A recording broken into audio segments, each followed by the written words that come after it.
Hello, everybody, and welcome to the newest indoor adventure in Renewal, Part 10 of the Four Keeps adventure. Today is 4/20 of April 2020, and you are loved. That is a very important thing that we like to remind each and every single one of you at the beginning of each and every single one of these sessions, of which you can find all of them uploaded to our youtube.com/indooradventures page, or if you are more of an audiocast styled person, you can always check them out wherever audiocasts are made available for free. If you support the show via YouTube, Twitch, and others what have you, consider going to patreon.com/indooradventures, where you can gain access to our after show called Nights in the Courtyard, where we answer questions not only from the community, but also from each other.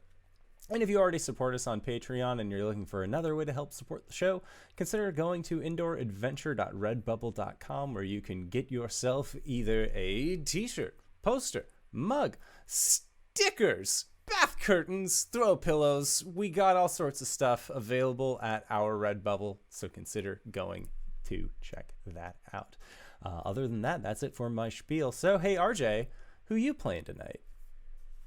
Hey everybody, I'm RJ and I'll be playing Alberjean, the Aasimar Warlock Barbarian. Hi everyone, I'm LBHackEmUp and I'll be playing Gwen, the Halfling Barbarian Fighter. Hoi!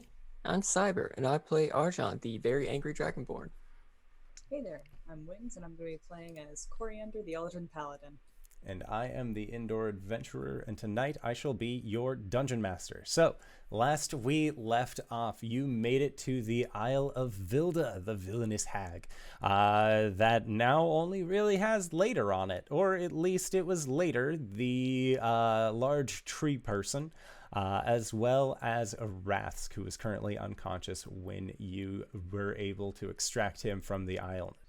As you were freeing him, you realized that his wings were going to be inoperable for at least a little while due to the razor-sharp thorns of some of the vines that were actually constricting him and drawing off of his energy to feed the surrounding landscape.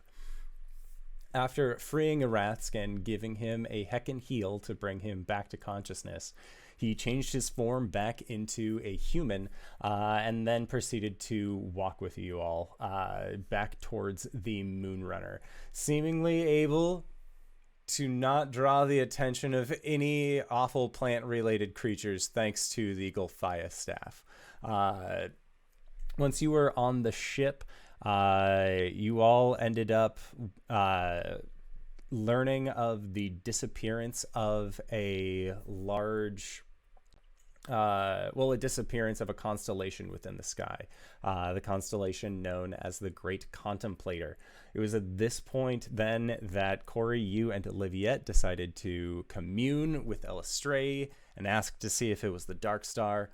It was not, but rather something else, which honestly made it that much more terrifying, knowing that there's something else out there that has destroyed or eaten these stars.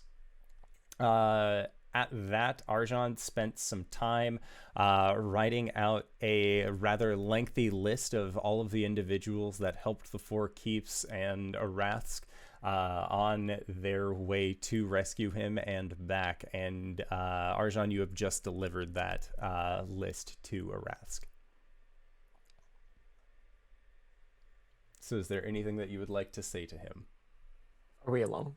Yes. You're on the deck of the ship, but you are alone.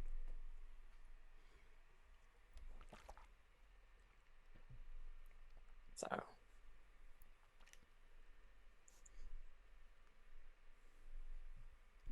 you claim that my honor is worth something. I hope yours is. And Arasthk will nod and begin reading over this list. And he then looks towards you. Don't worry. I'll make sure that they all get their thanks.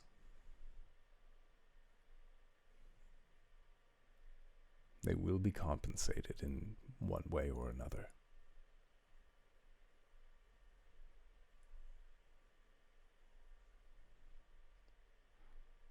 and he also lets you know that so far he hasn't been super successful with really learning more about anything about the whereabouts of Calum from this from a day in the life of Arasthk that was given.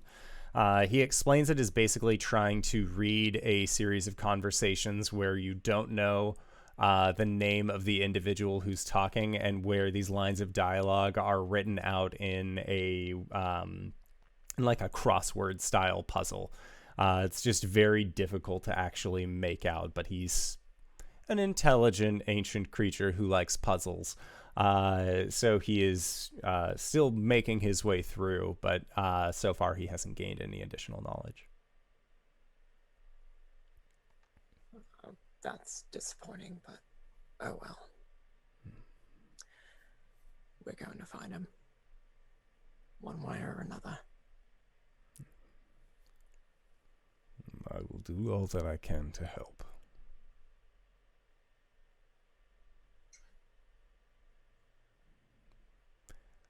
And as Arjhan and Arasthk are having this exchange, is there anything that Alberjean, Gwen, or Cori wanted to do for the evening? No.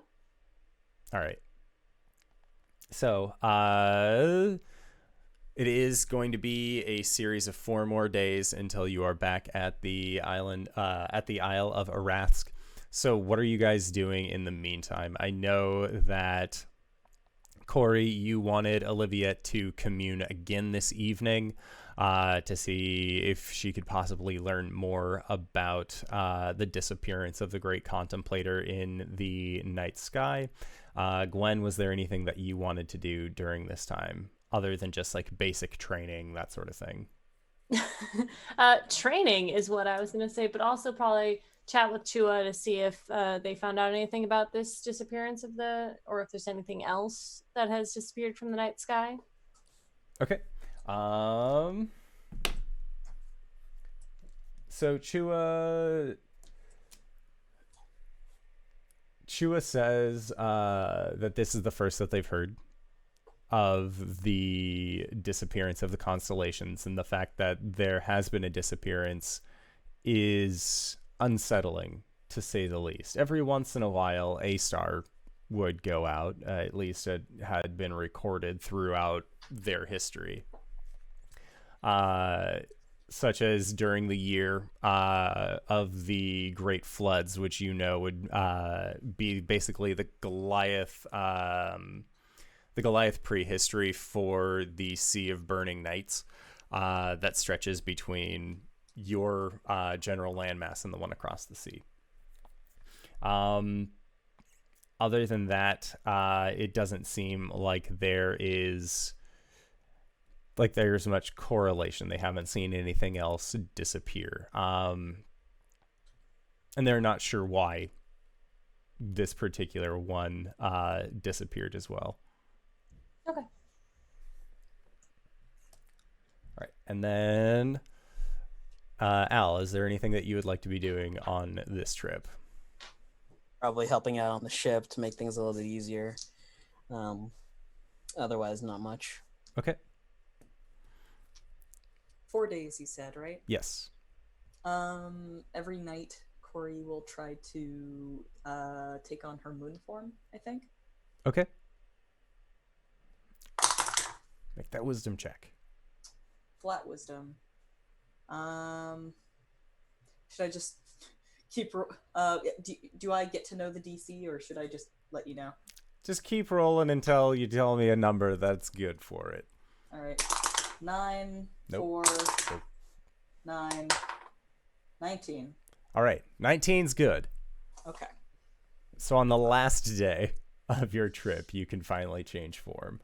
But it is definitely strange. You've never had a problem changing forms before, even previously, when you had started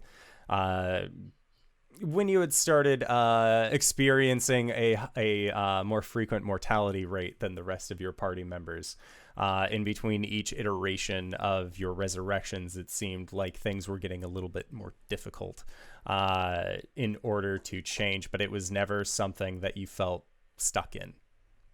Now, on the other hand, this has been a period of quite a few days that you have been stuck in this Raven form. And then... unsettling, to say the least. Yes. And then what is it exactly that you were going to have Olivia commune with? Or commune for? I think the first night we're going to try and see what is causing the constellation to disappear. Okay. But we've got a few more nights, right? There's a total of 4 nights. Total of 4 nights. I think it'll also occur to Coriander to ask Oliviette to... Well, first of all, she's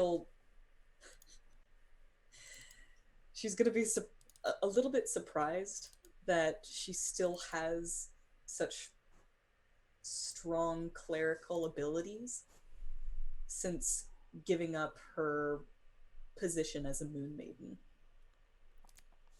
Okay. So Olivia is going to commune. Can you roll me a D100? There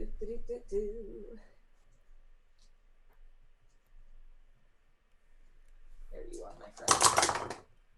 52. All right, so 52. Got it.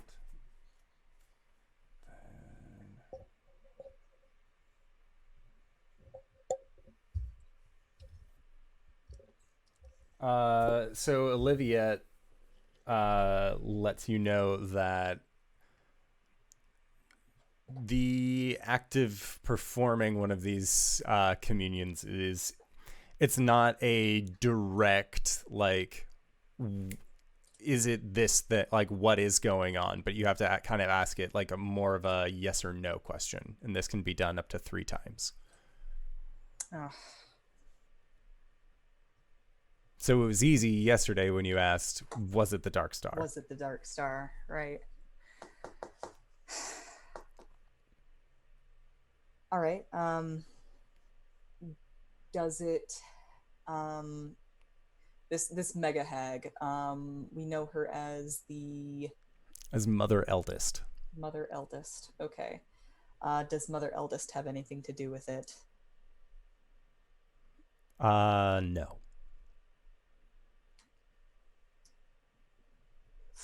2 more questions. Shoot, Cori isn't smart enough for this, and neither am I.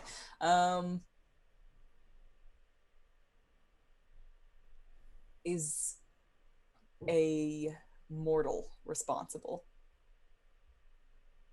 Yes.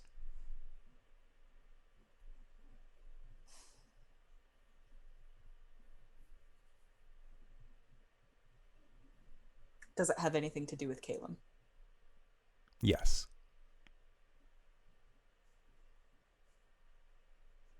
And Okay. Olivia is, when you ask her to ask, she gives you a very confused look. And then when the answer comes back, she just looks at you very gravely before responding with a yes.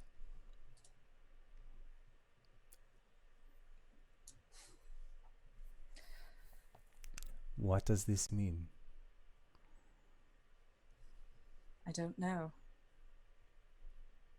Caleb dealt with things that were beyond my comprehension. Whoever has him now could be meddling with the same things, but with much less kind intentions.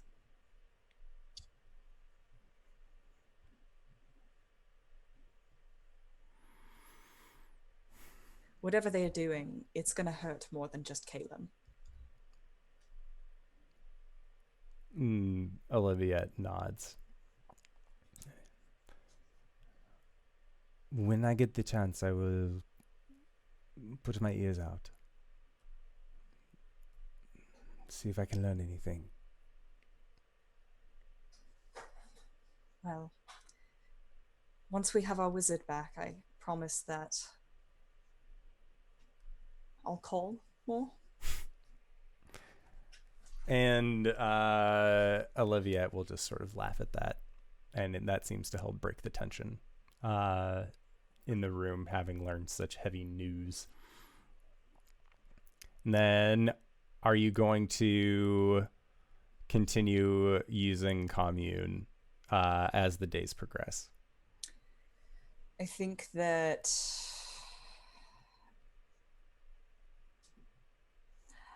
I see commune as being it would be very useful for us to try and narrow down where Caleb is, because like we could like systematically say like, is he in such and such town, is he in such and such town, but I think that Cori would actually ask Arjhan and Gwen to help with that.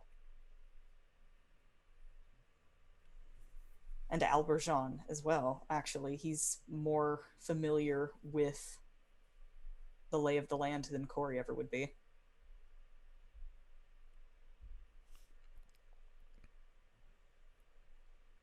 All right. Sounds good. So, Cori, I would say, is able to present this to you on the third day, because it's only after the second evening of this that she finds out that this, or like comes to the realization that this could be used to track down Caleb. So you would get 3 choices, or you would get 3 interactions between the 3 of you of asking yes or no questions, should you so choose.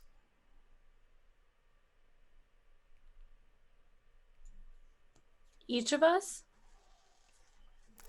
You as a group Okay. can come up with 3 questions over a series of 3 days. Not 3 questions total, but 3, 3, and 3. So a total of 9. 9. They're all yes or no, right? Let me double check on commune.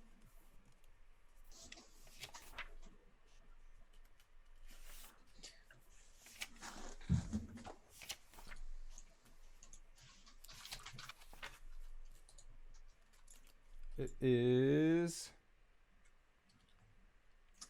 You can ask up to 3 questions that can be answered. You must ask your questions before the spell ends. You receive a correct answer for each one. They aren't necessarily omniscient, so you might receive unclear as an answer if a question pertains to information that lies beyond the deity's knowledge. In a case where a one-word answer could be misleading or contrary to the deity's interest, the DM may offer a short phrase as an answer instead.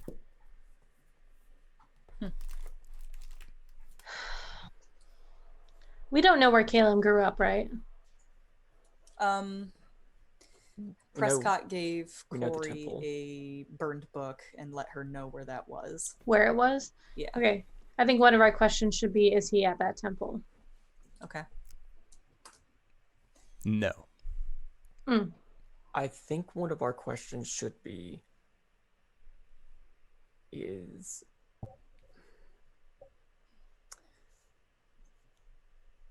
like you tell us that Caleb is maybe not responsible for the constellation disappearing, but He was in some way involved. I kind of want one of our questions to be like, is he being mind controlled?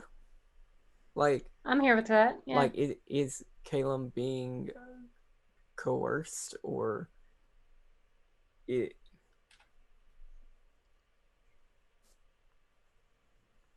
is Caleb doing something willingly?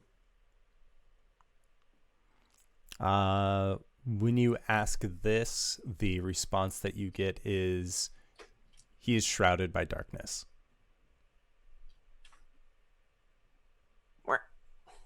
How much would you have filled Alberjean on in regards to Caleb? enough that you were gonna be able to ask whatever you want to ask? Yeah. Was his favorite food really curry? Yes, I knew it. No, his favorite food was carrot sticks. Curry was Cori's favorite food. Yeah. Whose line is it anyway? These three women from your past. Is he?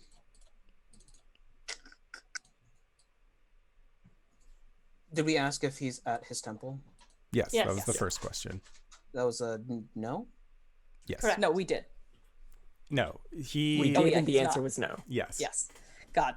Come on, Wings, keep up. I'm doing my best here. But How who's many on times first? have yes and no been said in that past 5 seconds? But who's on first? Did he have any other enemies besides this Father Linar? Yes. I was asking the group. I was asking. The group. Oh. Yes. Possibly the other Shadar-kai? I mean, the Raven Queen. And possibly the Raven Queen? They weren't on good terms. Was Don't he think they're listed taken enemies. by Father Linar from us?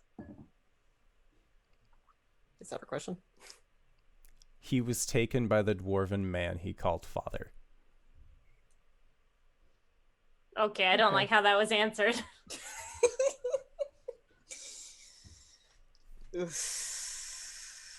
That's Is- 3. Is Father Linar who he appears to be? No. How many questions do we have left? You guys That have was 4. Yeah, you're So we have 2. 2 more for the fourth day. Was he taken away from Cercelia? Yes. Should we ask if he's still on the continent? In this, or has he gone south? Well, you guys.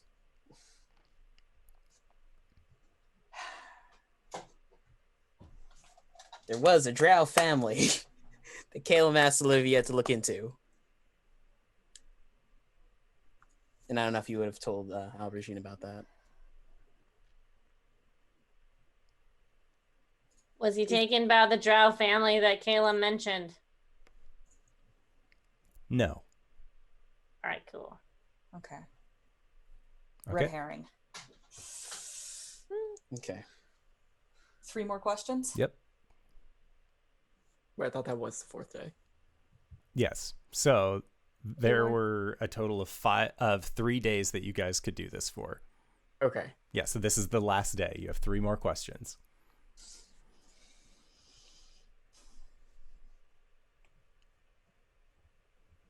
Is he in immediate? I'm not asking this. Is he in immediate danger? Probably. You said you're not asking that one, though. I'm not. I'm asking the group if that's something we want to ask. I kinda That don't wouldn't wanna be know a the answer helpful to that. answer. Right.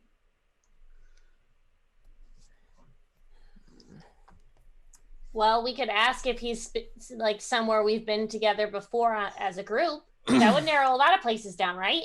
But before we even ask, should we ask if they could locate Caleb? What if he's being Shrouded. shrouded under some sort of non-detection magic? We'd Well, be we'll blowing find that our out if we questions. cast a spell, right? These are important questions. If we are able to cast a spell. If they're, We- if they're strong enough to craft a simulacrum, surely they can cast non-detection. Right. So let's ask if he's been, if he is somewhere we've been as the Four Keeps. That will help narrow it down. Yeah. Okay. Go yes. ahead. No. Oh shit. Okay. All right. We narrowed it down. I'm feeling better. Well, we know where he's not. All right. Should we ask if he's with one of our enemies? Like one of our enemies? I think we consider Father Linar an enemy. I guess it's true. All right. Fair enough. Then, actually, we haven't narrowed it down at all. I mean, by a very small margin. We don't even know if he's still on this plane. Oh my god. Do you Okay. want to ask if he is on or beneath the continent of Alera? Yeah, Or the I do. Okay. What is Alera? Is it a country? Is it a landmass? Is it a confederacy? It is a land. It's a It is confederacy. the name of the country and the land mass. It is not a continent in and of itself. It is a very large country. Okay. If I have ever referred to it as the continent, it is just the mainland because there is the sea nearby. Yeah, ask it. Okay. We ask if Calum is on or beneath Yes. Illyra. All right, solid. Okay, cool. See? Narrowing it down, okay? Okay. We have one more question, right? I thought that was Yes, it. for now. We'll have more questions later. Right. Okay, so should we ask if he is north of something or south of something? Like, pick the middle ground and ask if he's north of there? Because if he's Sure. on the north side, I will get all of the Goliaths and we will go and siege something. Well, What is the most central point of Illyra before you even ask? There's a large lake.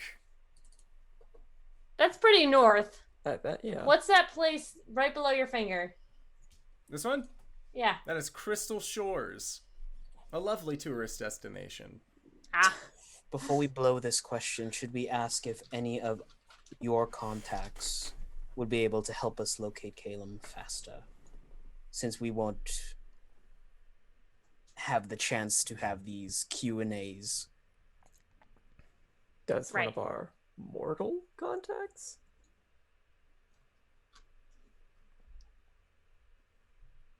We could ask if we're equipped to find him. That's very broad. That's broad and vague. Cori in a nutshell. She is quite the broad.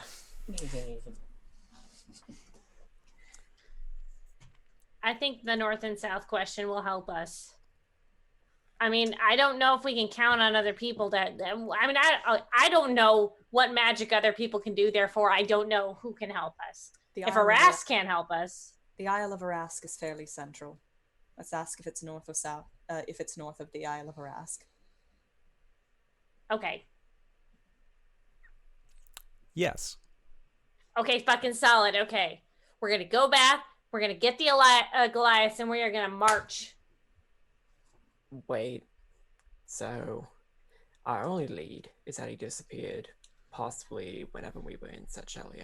Right. You want to lead an army of Goliaths into this city that's already pretty fucking hard to get into? Oh, no, we're not going to Sir Tellier. He's not there. We know that. We've just been told that. He is not in Sir Tellier. He's not in Greenreach. He is not... Oh, shit. But he is in the Underdark. Wait, how do we know he's in the Underdark? Well, What if he's in the Underdark? what if? Sure, yeah, what if? There are many things that are north of Arasthk. There's the Hollow Locks, We were there, though, right? I suppose.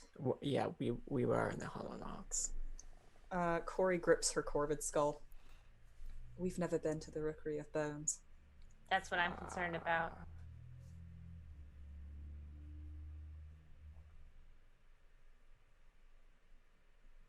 All right. What the well, fuck's we have the Rookery of Bones? Oh, boy. Cori, please, explain. Cori explains. Yeah, so this pretty much confirms my suspicion. Your group gets up to a lot of shit. Don't do nothing without getting a song made out of you. So, like, yeah.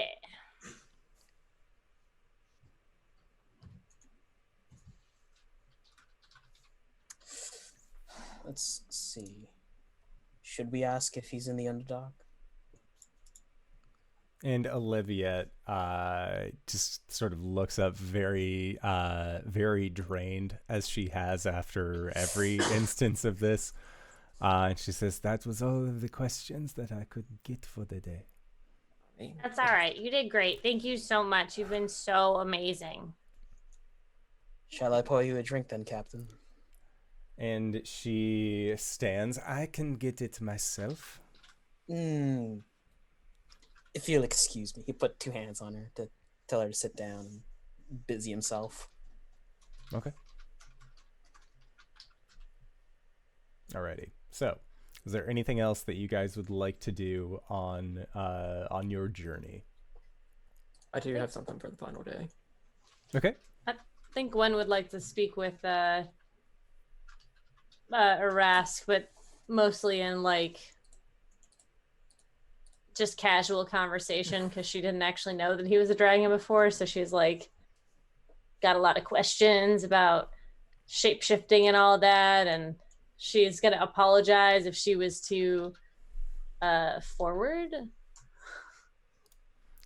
And Arasthk will my OneNote just got very large and covered most of the screen for a hot second. He is understanding of where you were coming from with your advances. He doesn't really hold it against you. And you can see that as he is kind of sitting on the deck of the ship, where he had these previous kind of gashed wounds along his arms and hands, and you're assuming over the rest of his body from where he had been bit by these blackened thorns that the mother eldest had put upon him. He seems to have wrapped them up with bandages, and he also has a bandage kind of around his middle section, and he's wearing his robe more just over his shoulders rather than keeping it tight fit across his chest. Mm-hmm. And when you were asking him about shape-shifting, he will let you know that it isn't just his draconic form and his human form that have taken on these wounds. Effectively, the blackened thorns that left these markings upon his draconic form, those markings are still there when he polymorphs to different forms. He is actually not able to take the form of any flying creature at the moment. Oh, whoa. That's very intense. It's pretty cool though, like, but I'm sure it gets kind of lonely being the only dragon. And Arasthk says, my garden and the kobolds keep me company. That's cool. You know, if you ever need someone to keep you company, I'm around, you know. He'll just kind of like smile and shake his head. Sorry, Connor. She's got to try, man. Yeah. And that's it. All right. So then Arjhan, on the last day, you wanted to what would you like to do? Arasthk. Okay. Preferably long. Okay.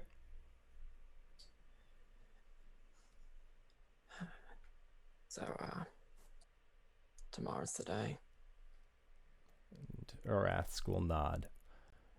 How do we plan on entering into the island? We can't exactly go up the locks.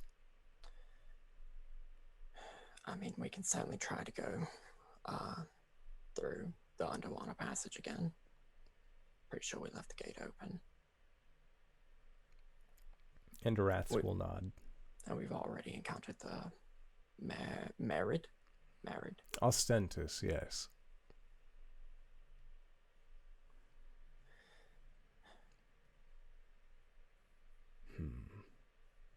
and then through the cobalt tunnels. Hopefully. Hopefully whatever's left of them. And he nods. Let me be forward. I want to be very sure that we can trust you. What reason have I given you to distrust me? You were the one who came to my rescue. Because as soon as we told you the state of your island, your first instinct was to destroy everyone who is loyal to you.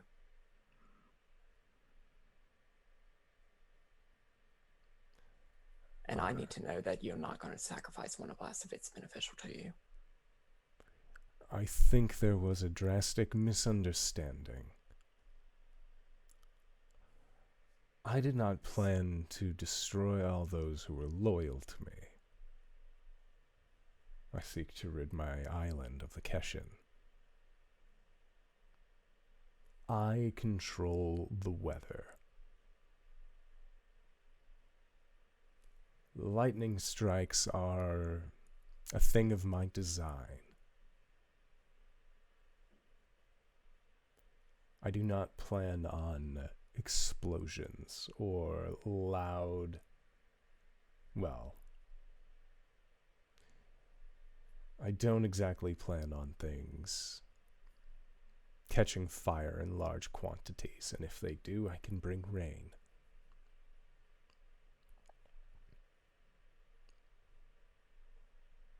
Can you still do that now? You've been away for a while.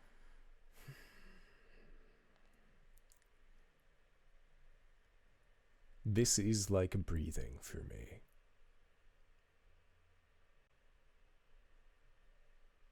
Well, forgive me for misunderstanding, but to be perfectly honest, in the last 1,500 years, you really haven't given me a reason to, well, for your actions over the past 1,500 years, you haven't really given me a reason to think that you wouldn't let a lot of people die if it fit your agendas. And Arasthk just looks at you and continues to do so. He doesn't seem to have much in terms of a response, and instead he reaches for the day in the life of Arasthk. I did make a breakthrough, by the way. Seems the group, off constantly, was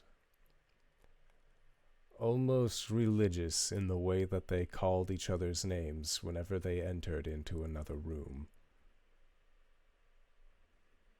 Okay. It's quite easy to find, well, who you're trying to learn about when it's legitimately a back and forth of mugwort, Farron, mugwort, Farron, for a good...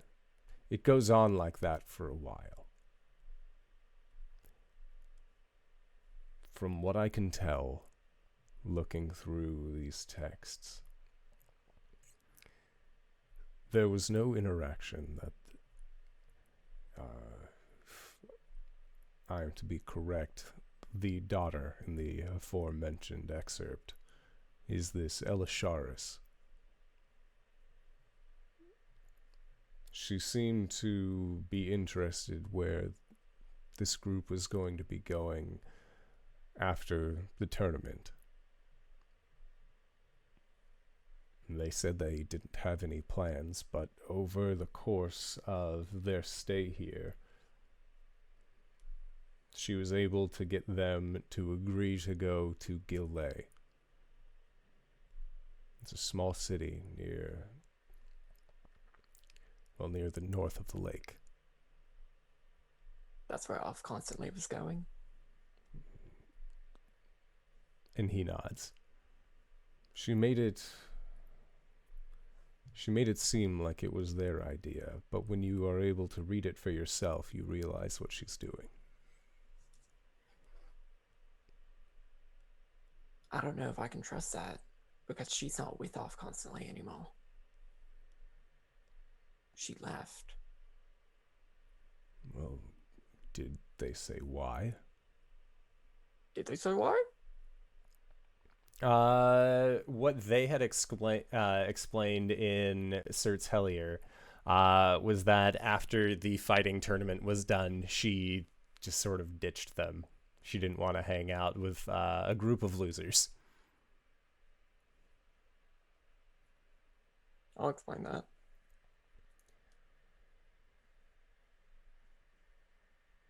Do you think that there's a possibility that she never meant to continue with them after the tournament, even if they had won?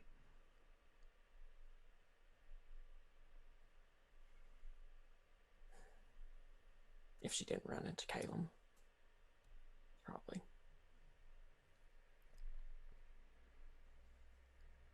Why would she want them to go to Gillet? If she wasn't going to be joining them. I don't know, but it may benefit us to meet back up with Elf constantly anyway. And Arasthk nods. And says that he will continue researching into this book.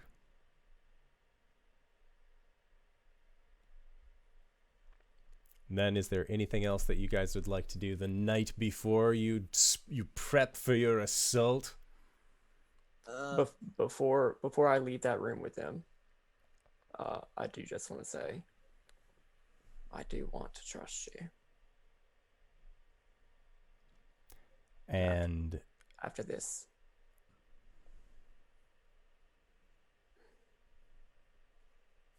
can you tell me why?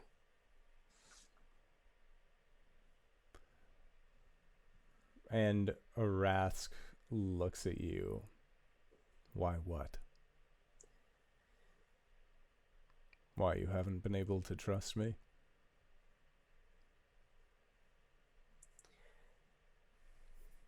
Why continue the war? Why make... Is it just spite for Talayan? Your own amusement?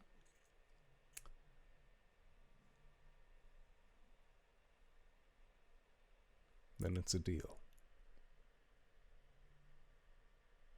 After all of this, I will sit you down and we can discuss this.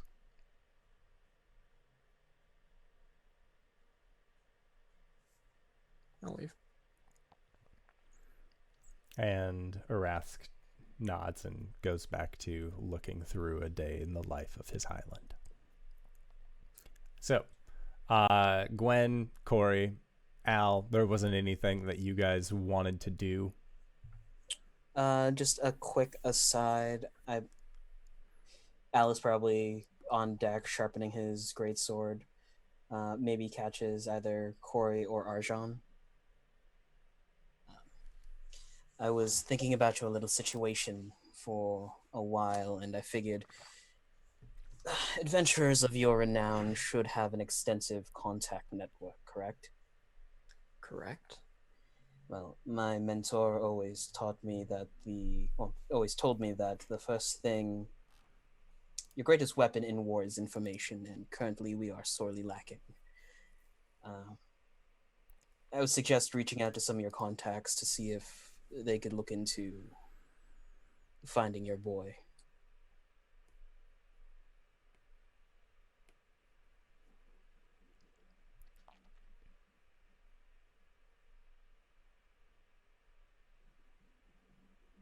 Yeah, that's the thing.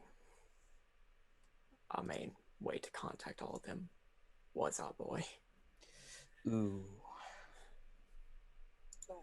Well, maybe when we get to Arasthk and free it, you should write some letters that'll go out to the mainland. Set up a point of contact somewhere. Yeah. Sorry, it's not like the life of an adventurer leaves you with a P.O. box, but it's something, right?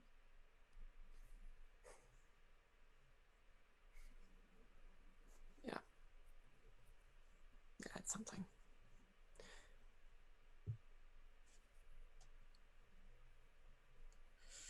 I mean, that's something that we were trying to get established a long time ago. And he's gonna point vaguely, well, he's gonna like look pointedly in the vague direction of Arasthk, wherever he is. But yeah, best laid plans. Preaching to the choir. So, are you ready for this? Are you? I've known fighting my entire life, so hey, just another fight. And you're ready to do that for this Baron that I don't believe you have any prior loyalty to. Just pro bono. I have loyalties to my mentor, to the people who saved me, and if this will help in any way to help them, as I've asked Lord Arasthk to do for me, sure, I'll do this.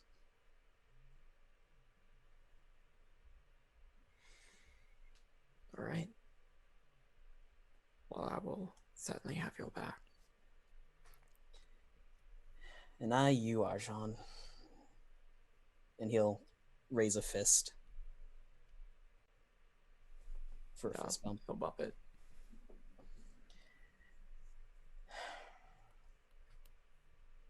Best to turn in early. It's going to be a very turbulent tomorrow. Yeah. Good night. Good night.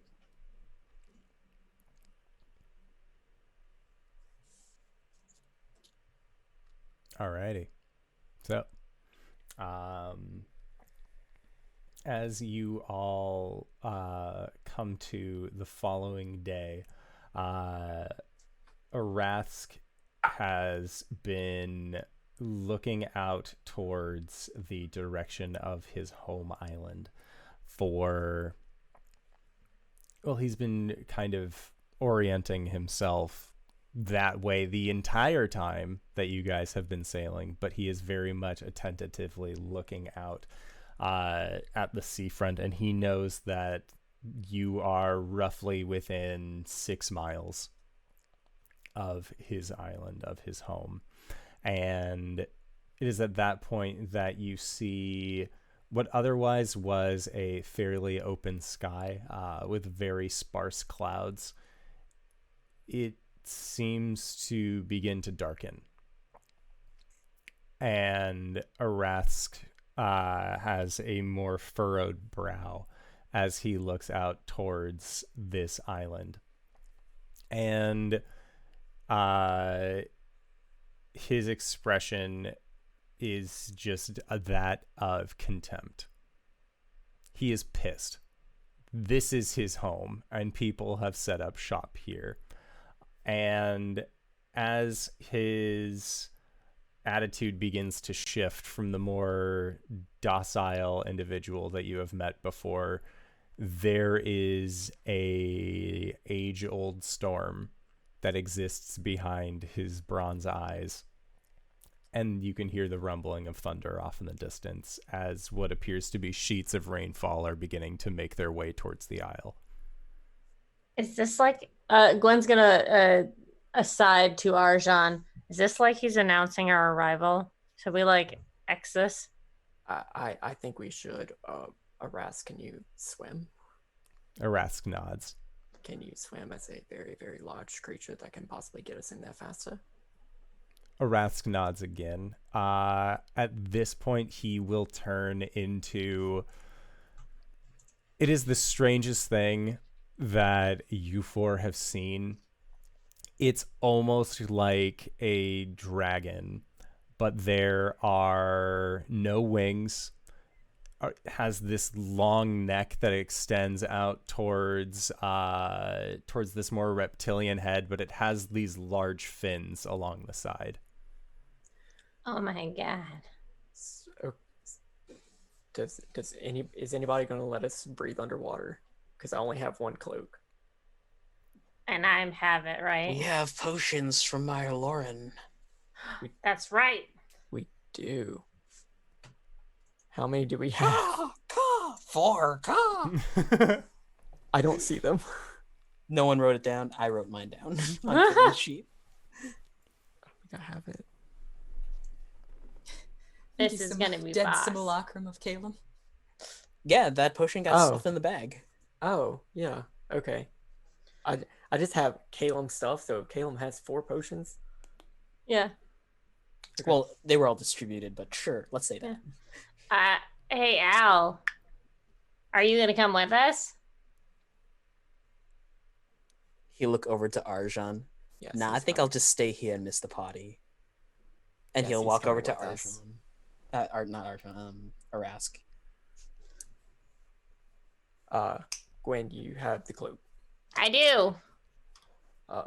Rest down our potions.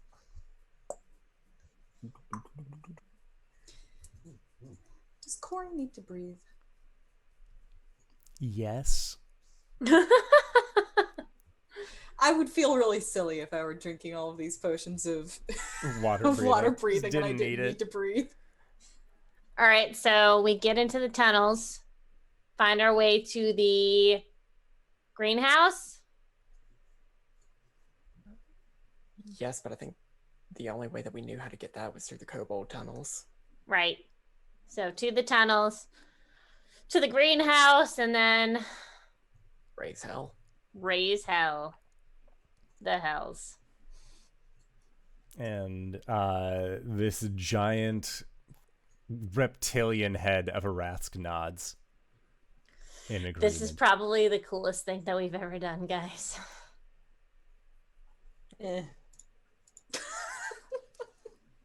Oh, what, we jump on and go? Yeah.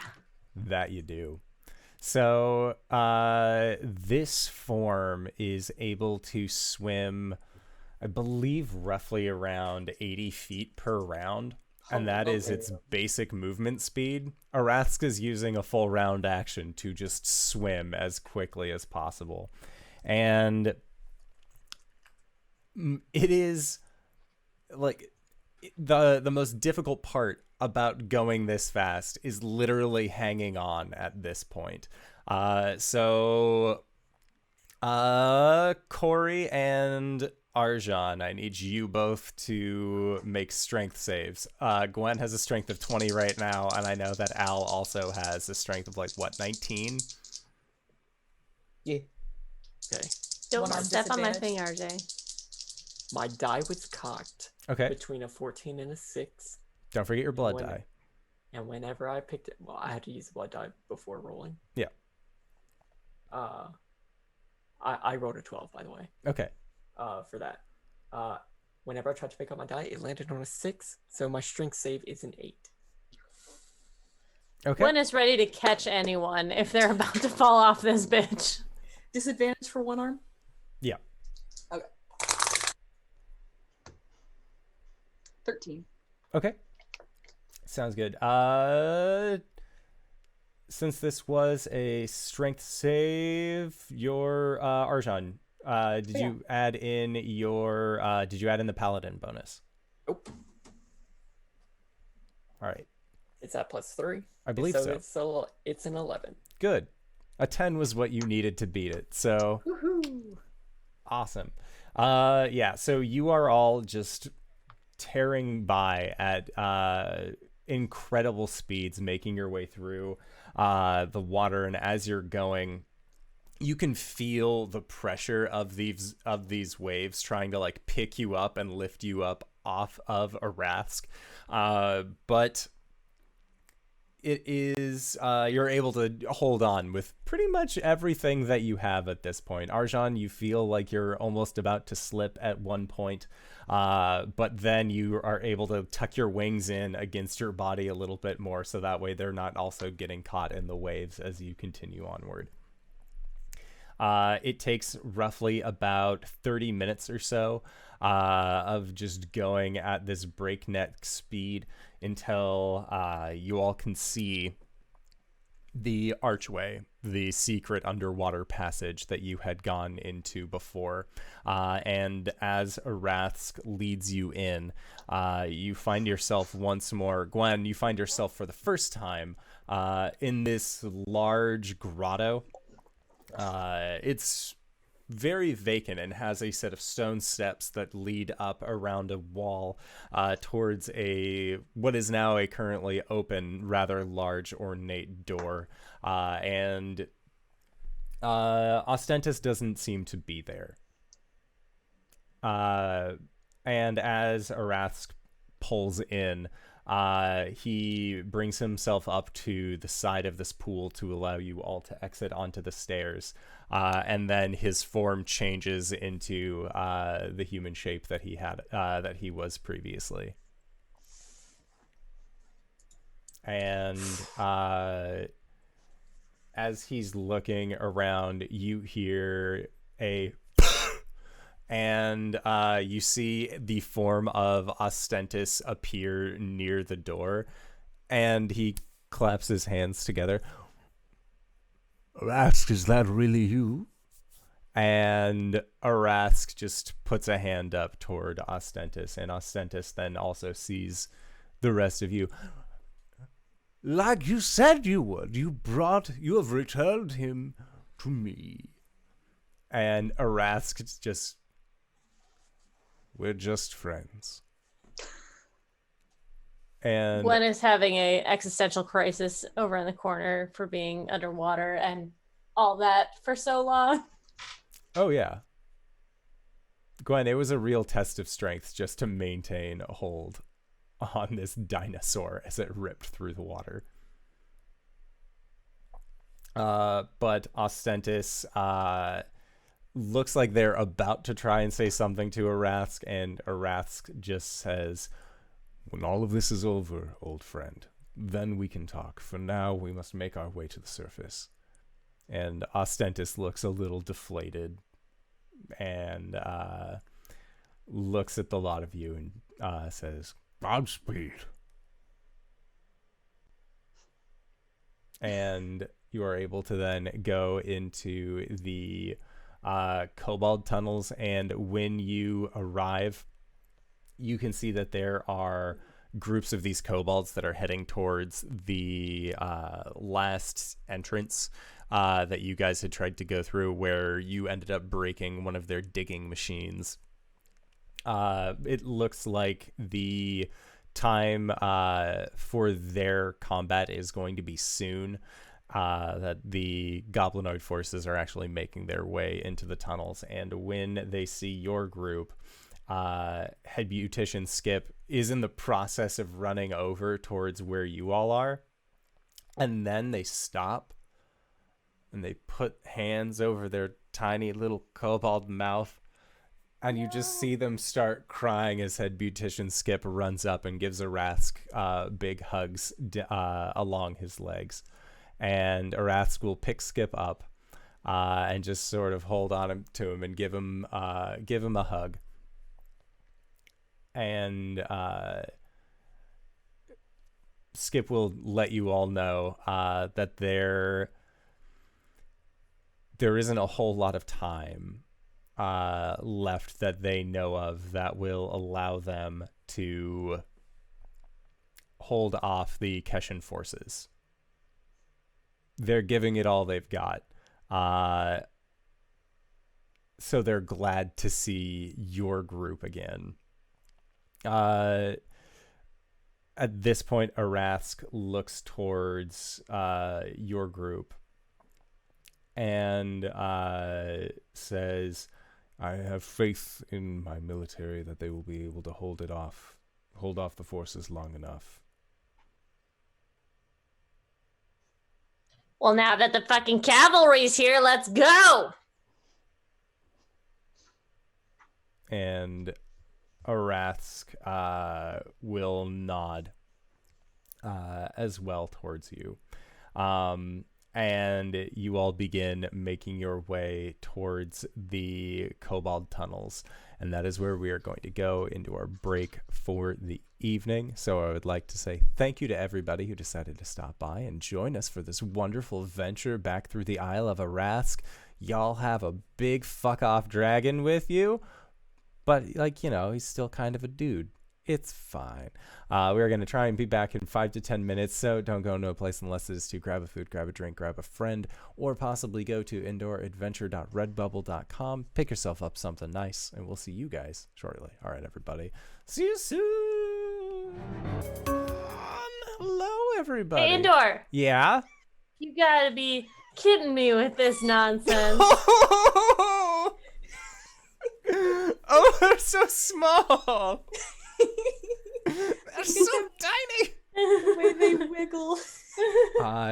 It's like they don't know how to cat yet, and it's so cute. I love it. Thank you. That's the best way that we could ever have come back to this shit. Sorry. Wow. All right. Well, I have to change the layout a little bit. That's okay. So you guys are on your way to to the Kobold tunnels.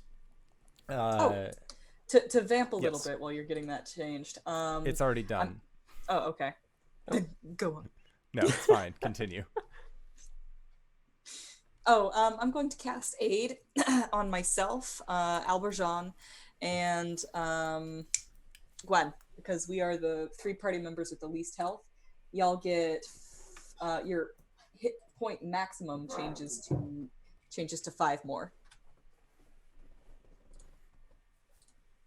5 above your can I change my max hit points by 20 so I could have 69 max health? No. That would be great.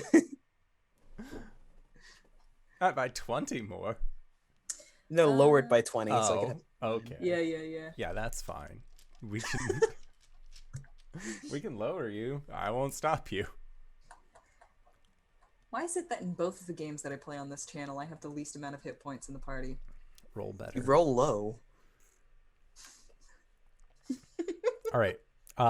So you guys are making your way to the Kobold tunnels, and when you arrive to the Arasthks, or to the kobolds, looking and doing their best to defend against the oncoming Keshin, they see the Baron himself walking amongst their ranks, and you all see Arasthk is just casually walking forward, and when following him, you all turn around a corner and you see another one of these threshing machines that is digging in at more of an odd angle.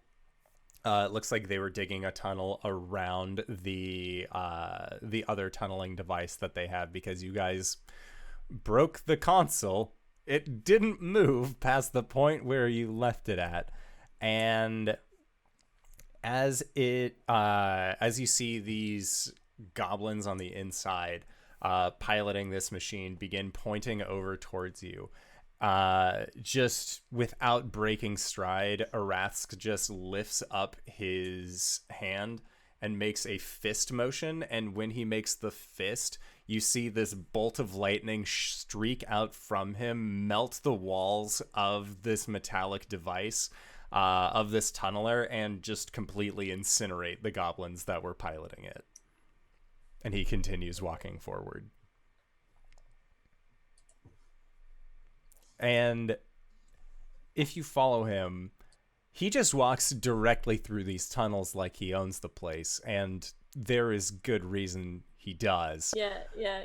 You see bugbears, goblins, and other creatures begin to try and strike out towards him, and every once in a while he will take a hit and just backhand the creature that's there, and each time the moves that he is using seem very calculated. There's nothing brutish about the way that he is striking.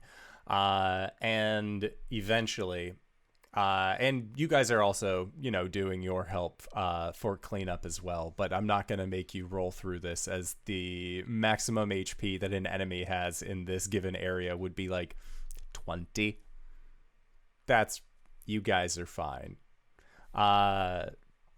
And eventually you make your way out to the wrapping staircase on the outskirts of Arasthk that put you at the lower end of the port that Calum's familiars had actually spied upon when you had first arrived.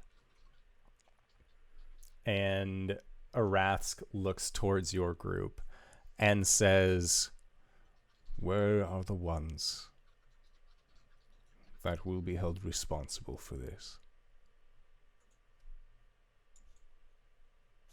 As far as we knew, in the greenhouse. And But, Arasthk...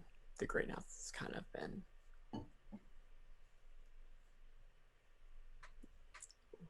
Whenever we left it, we left pretty hot. There's a rolling of thunder in the distance when you tell him this. And Arasthk says, "Into the greenhouse we go."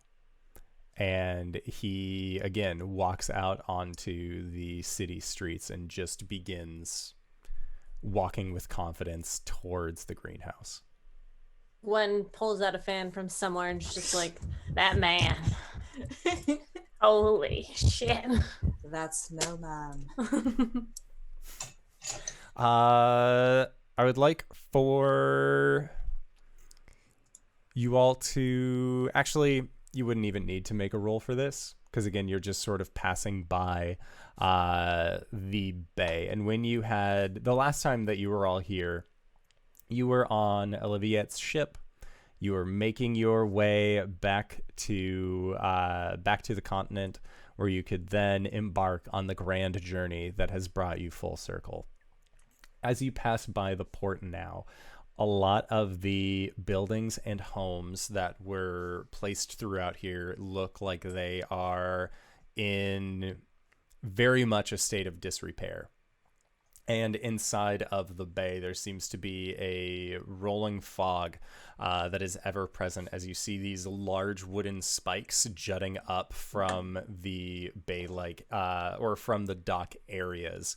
And upon these spikes, you see humanoid forms. And you recognize some of these forms. There is your old neighbor, Danny Halfstring, who is atop one of these spikes. There is a numerous supply of kobolds that have also been... they don't seem to be, in the Keshin's eyes, worth stacking singularly, so they actually have 2 to 3 kobolds per spike. And you recognize one of these kobolds as the kind of dickish one that was the head guard when you had all been arrested last time you were here, Commander Scoot. There's an old-looking kobold that you remember having a large, fancy red coat, who is the dockmaster. And Cori, there is a individual that you recognize, which was the owner of the spirits shop where the regenerative degenerate was purchased. Cori's genuinely saddened by this, and then that sadness clearly turns to rage, and she turns around, her hair flares. All right. And so you continue walking through the city. And as you are doing so, every once in a while, you will see patrols of bugbears, goblinoids, orcs that are all sort of making these patrols. But when they see your group, before there is even a chance for them to really respond, there is a streak of lightning from the sky that just bursts in the center of their group, and you watch as this cluster goes scattering, none of them moving from the force of the lightning that is being brought down upon them. And you encounter several groups like this, and eventually there is a very, very quick on their feet goblin who is able to outrun you all, and they seem to be making their way towards the greenhouse as well. And at this point, Arasthk their bronze eyes are crackling with electric energy, and there is a static hum around them at pretty much all times.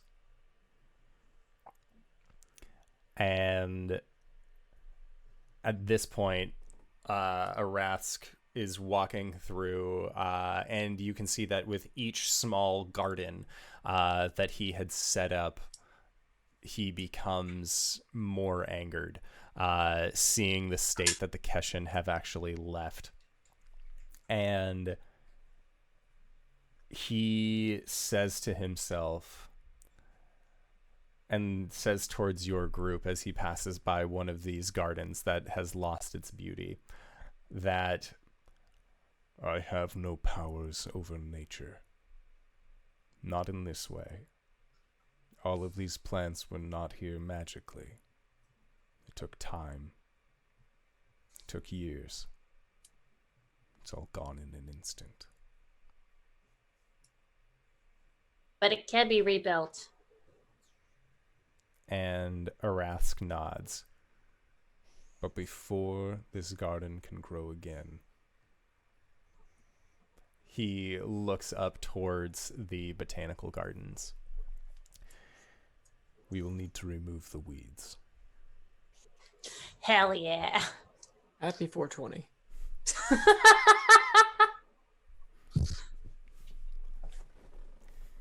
Welcome. All right, let's do this. I've prepared these small joints for no. That's Arasthk doesn't get down. Hits different when you're a dragon. We're gonna put them in the joint. All right, so as your group is making your way outside of the city, is there anything that you all would like to do before you reach what you know to be this large field that leads up to the botanical garden? I'll have my crossbow. Okay. Gwen is just super hype about this whole thing. She's like, "Oh, dude, he's gonna fuck all of them up. This is so cool." I'm gonna. Al hefts his greatsword onto one shoulder and cracks his neck, and as he does so, from the base of his feet, like fire that just roll over him and start plating themselves into what looks like bone plate armor. I'm gonna cast Fire Shield. Nice. Alberjean, what did we call it? Radius of your auras again? Give or take 10 feet. Well, mine is 30. So I'll be staying 20 feet away from you. Or rather, no, 10? 10 feet? Oh, how is math done? Just don't burn yourself. Wouldn't dream of it. Well, let's dance, I guess. And he'll start stepping forward. Okay. And as your group walks up from the base of this field, you can see that the botanical garden up above is in ruins. Parts of the ceiling have collapsed or caved in. It looks like there was a massive fire that raged through this entire place and did not. Why? Yeah, can't imagine. and did not leave it looking as marvelous and full of splendor as it once had.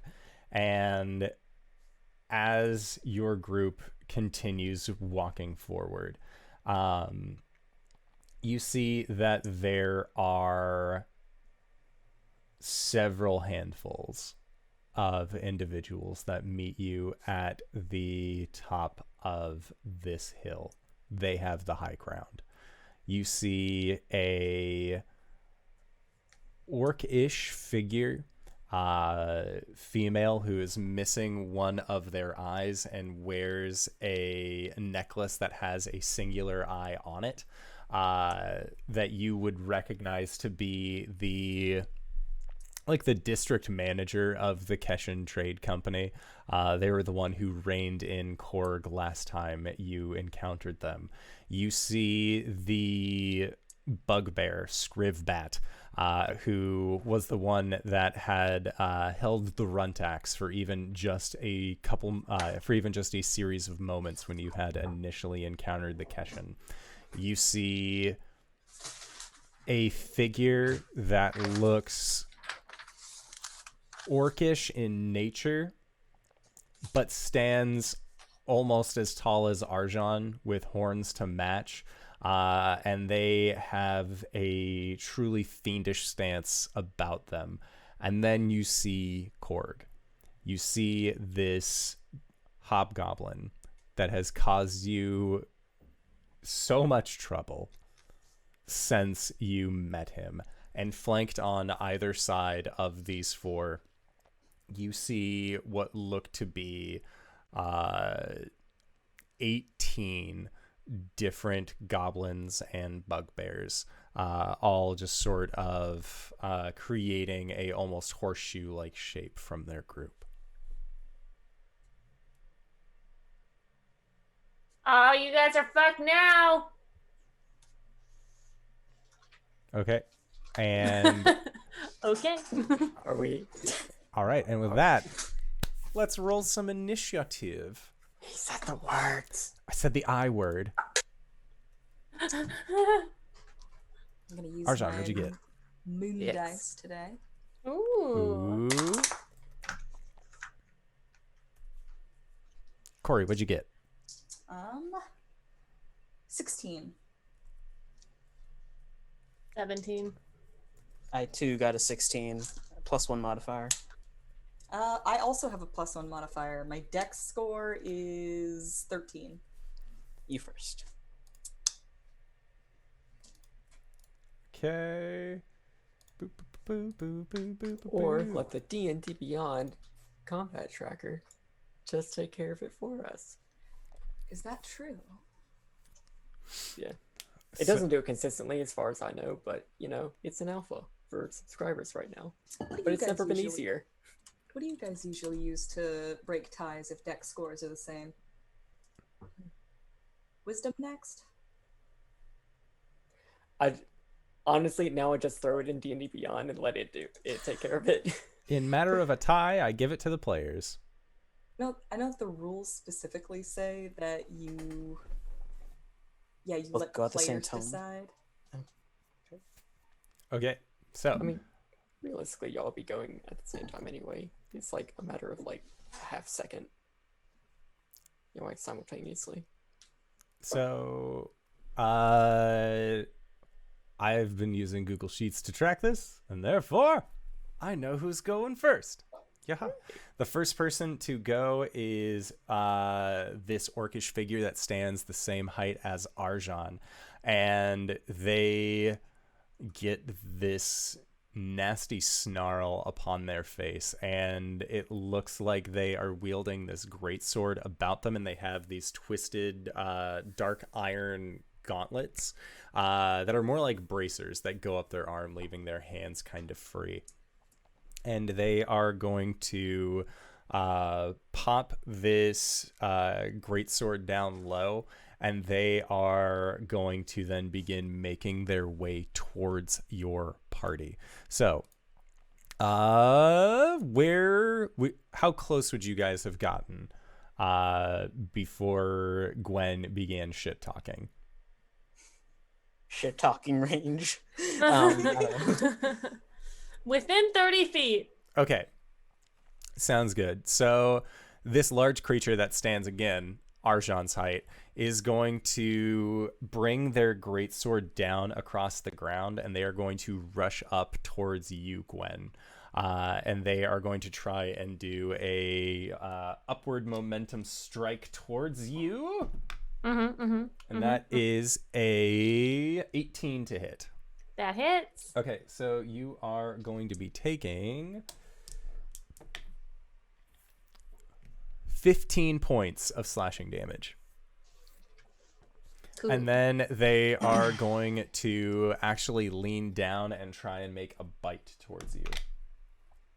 But you are much smaller and they are much taller. So I'm guessing that a 12 does not hit you. It doesn't. Nope. All right. So then next up is Arasthk. And Arasthk looks at his beloved garden. And you see he kind of plants his feet into a powerful stance. And he asks Arjhan, who was it that is responsible for the destruction of my beloved garden? That guy. And he points at Korg. And Arasthk looks towards you, Arjhan. Specifically, not Gwen. Yeah, he looks towards you, Arjhan, and nods. And as he does, his eyes light up in this pure electric blue. And he takes off his the top robe that he has been wearing, and underneath you can see that he has bandaged his hands all the way down to his elbows on both sides. He has more ties that are sort of like bandages that are holding going over the left side of his chest and around his mid waist. And he gets into a runner stance, and you see him bolt. Almost like his form flickers from where you can see it, and he is in front of a cluster of about 6 goblins and 3 bugbears that are standing towards the top of this field. And he brings one hand in a clenched fist above the side of his head, and with his left hand he extends out into a more open palm-like stance. And he cocks his hips down into a downward punching motion as a ferocious blast of air exudes from where his fist stops in a 60-foot cone, covering this entire group of goblins and bugbears. And you see this group get flung off the side of this cliff face. We gave monk levels to an ancient dragon. Oh yeah. And as Arasthk is done with that, he looks over towards where the other cluster of these goblinoids are. And with a winding motion of his foot, he brings it down into a foundation-like stance looking towards these other goblinoids. And when his foot stomps against the ground, there is a immediate crack of thunder directly above you as a lightning bolt peels down from the sky, completely singeing and destroying that small cluster of goblinoids. Arasthk has cleared out all of these tiny minions for you. And then he brings his hands up in a defensive-like stance and looks directly towards Korg. And you can see Korg has a very pleased smile on his face. Perhaps he has been looking forward to this day. Next up, Gwen. Gwen would like to tiny rage. Okay. And then she is going to move forward and try to engage with Korg if she can get past people. Oh, yeah. Oh, yeah. Yeah, you guys are within your 30 feet. Solid. She is going to hit him with the Awakened Runt Axe, which I am super excited to use. I say that and I'm going to roll 1, but let's see. RJ? Does that movement provoke from the bugbear? Don't care. The orc fella that's next to Or the orc Gwen. fella, yeah. I have dubbed him Bitey. He got a nat 1 on his attempt to attack back against Gwen. Does a 17 hit? Hit Korg? Yeah. It does not. Okay. So another attack? Would you like a 12? No, I'm good. Does a 27 hit? Yes, that'll definitely hit. I rolled very low on the first one. I do have a 12 in case anybody needs to use it. All right, I appreciate that. How is a +2, 7 or 16 for damage on that one? Okay. I will action surge because why not? And try to hit him twice more, right? Yes. 1 additional action. Yep. So that's 23 and a 18 on the second one. Both of those hit. Solid. So that's 15 for 1 and 18 for the second. Okay. You gave me this weapon. I did. And the one ability that we forget about as well, because of your Echo Shard gauntlets, there is now this kind of like booming, reverberating energy He that can't is... move. I don't forget about it. The people who are fighting me just never move. You Or presented attack good anyone else. battle. I know. All right, so that was it for Gwen. It is Korg's turn. Korg is very happy that it is Korg's turn. So he is going to make an attack against you with his greatsword. And that is for a 20 to hit. Okay, so then with the greatsword, because of his martial advantage. I didn't roll an advantage, so I wasn't recklessly attacking. Okay. No, he gets his ability as martial advantage, which is if you're within 5 feet of Solid. him. Yeah. Well, then I will recklessly attack, because why the hell not? Okay. It doesn't give him advantage. He just gets more okay. damage dice. Fine. Yes. So he is going to be dealing a total of 23 points of slashing damage towards you with his greatsword. Solid. And then he's going to make a second attack. Do it. There's a thunderstorm going on right now, so this is very exciting. That's cool. That is a 25 to hit. That hits? Okay, and then that is going to be for 16 points of slashing damage. Okay. Gwen laughs at him. Okay. in like a crazy, like, mwah! Laugh. Okay, sounds good. All right, so that is it for Korg's turn. Next up, Cori.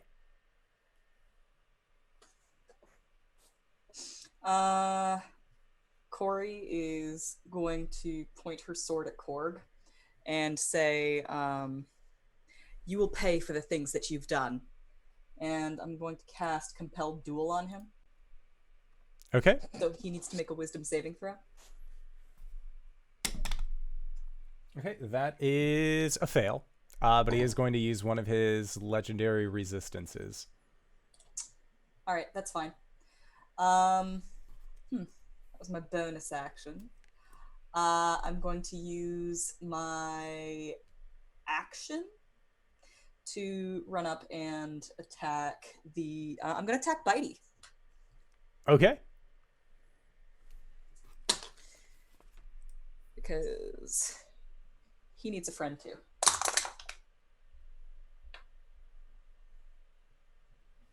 Uh, 19 to hit. Okay, 19 totally hits. All right. Max damage. 14 slashing damage.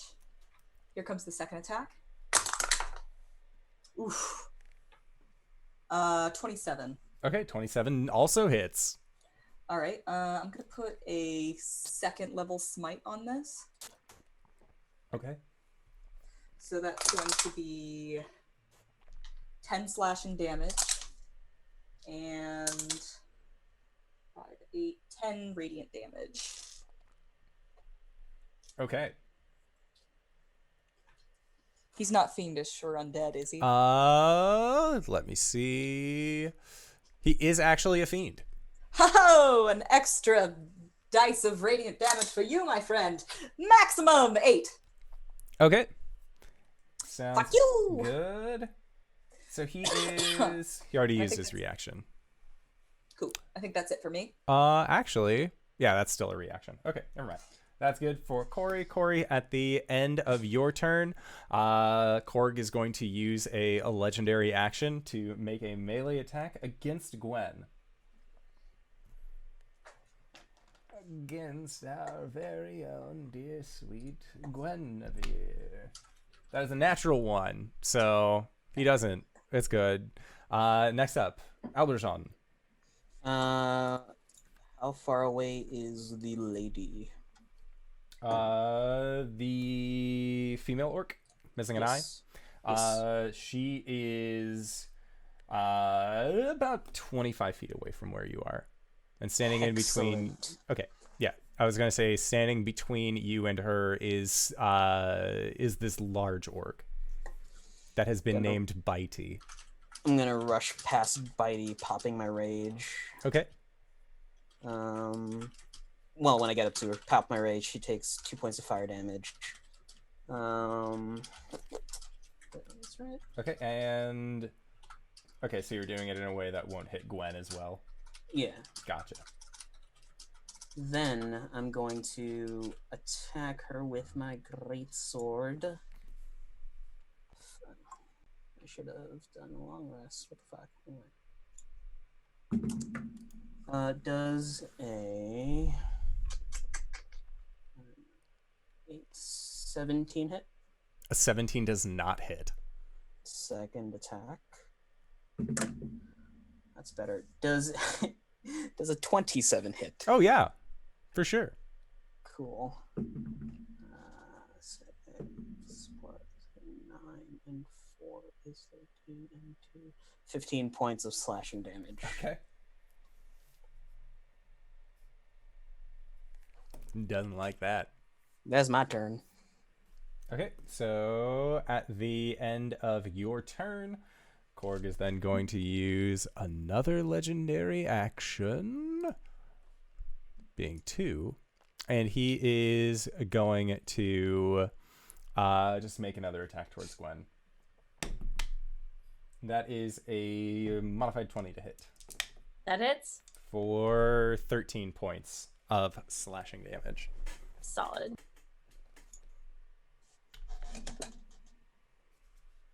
Oh, that's what I did. I was like, I can't find any of my normal d20s, but I was rolling them earlier, so that way I didn't have to roll all of these guys into initiative. So they're in the other room. So I'm going to use these cream-colored dice. Oh, Korg, you're a pastel dude. So yeah, that was at the end of Alberjean's turn. Next up is the bugbear that is next to Korg, Scrivbat. And they are going to strike out against, against Gwen, because you are closest to where Scrivbat is. So Scrivbat is going to make 2 attacks. The first being a 16. That hits. Okay. Then that is going to be for 12 points of slashing. Or of piercing damage, as he is using a Morning Star to attack you. And then the second attack, that is a 12. That does not hit. Sweet. All right, so that is it for Scrivbat's turn. Next up is Shua. No relation to Chua, the Goliath Guardian. And they are going to look towards...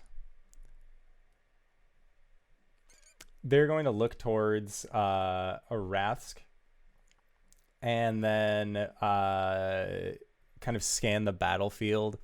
And they are going to cast... they are going to cast a spell. They are going to do a spell that is going to require Cori to make a charisma save.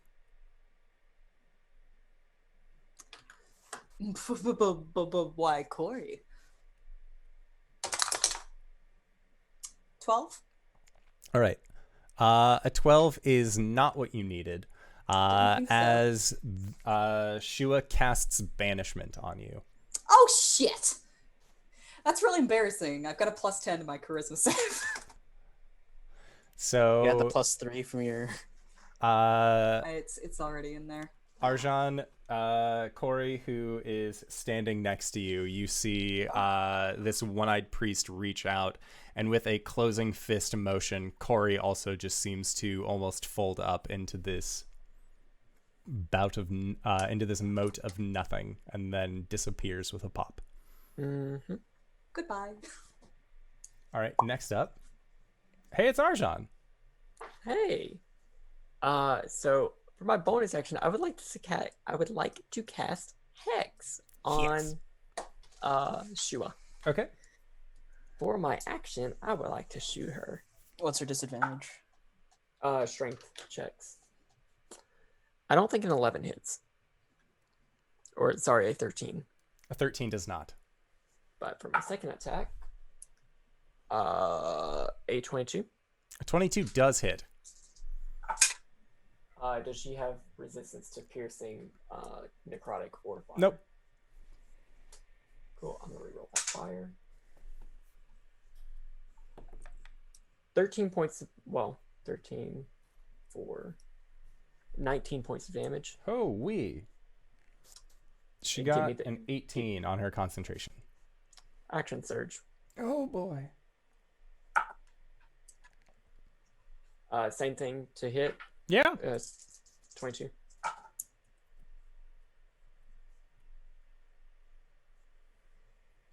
$14 points.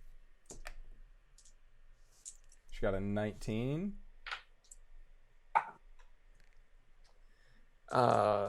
This is more. 18 plus 9. Okay.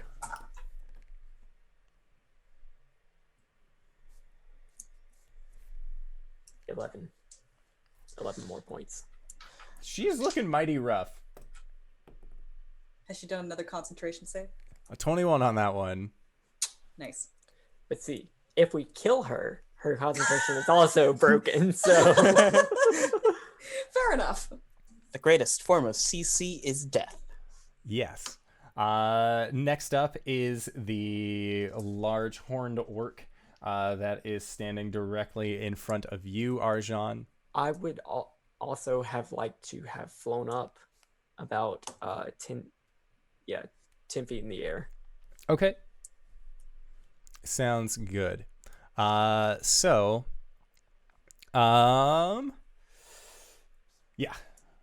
Because they had already used their reaction. So Arjhan, at the end of your turn. I also was not engaged with them. Yes. Arjhan, end of your turn, Korg is going to use his last legendary action and make another strike out towards Gwen. And that is a 16 to hit. It hits. That is for 11 points of slashing. Sure is nice that you're raging this time, though, right? Hell yeah. Makes a difference. All right, so then top of the round with the biggin, who is underneath you, Arjhan, and they are going to try and strike out towards you with their greatsword, unless you had gone 10 feet past. I've Okay. gone 10 feet up. So Gotcha. So they're going to look up towards you, and then they are going to take a quick look around the surrounding area. They don't see anything that they can possibly throw at you. So they are going to run back, grab a body of one of these charred goblins, and they are just going to hurl it at you as a improvised weapon. okay. And that is a 21 to hit. It will hit. Okay. So that is going to be for 7 points. -4 Okay. as my spirit shield takes it. This is bitey, right? Yes. Okay. Okay. So then next up, as the rain continues to rain down upon you, as Arasthk is in himself entering into a state of rage, he is going to look towards, as you guys have labeled him, Bitey, and again, with sort of this quick step-like motion, there is another immediate crack of thunder as a bolt of lightning comes down directly on top of them. Bitey did really well in his dexterity save, so he's only going to be taking half of this. So he takes half of 15, so he takes 7. There we go. And then it is Arasthk's turn, and he is, since that is the side that he's on, he is going to then run up directly beside Gwen next to Shua, and he is going to make a series of strikes against this old woman. So let's roll it. That's a natural 1. Thankfully, he has multiple attacks every turn, so, you know, it's good. Then that is a 17 to hit, which it does not actually go past Shua's AC. So he is going to use a key point to do a flurry of blows. And that is a 21 to hit. So he'll be able to do a punch for a total of 19 points.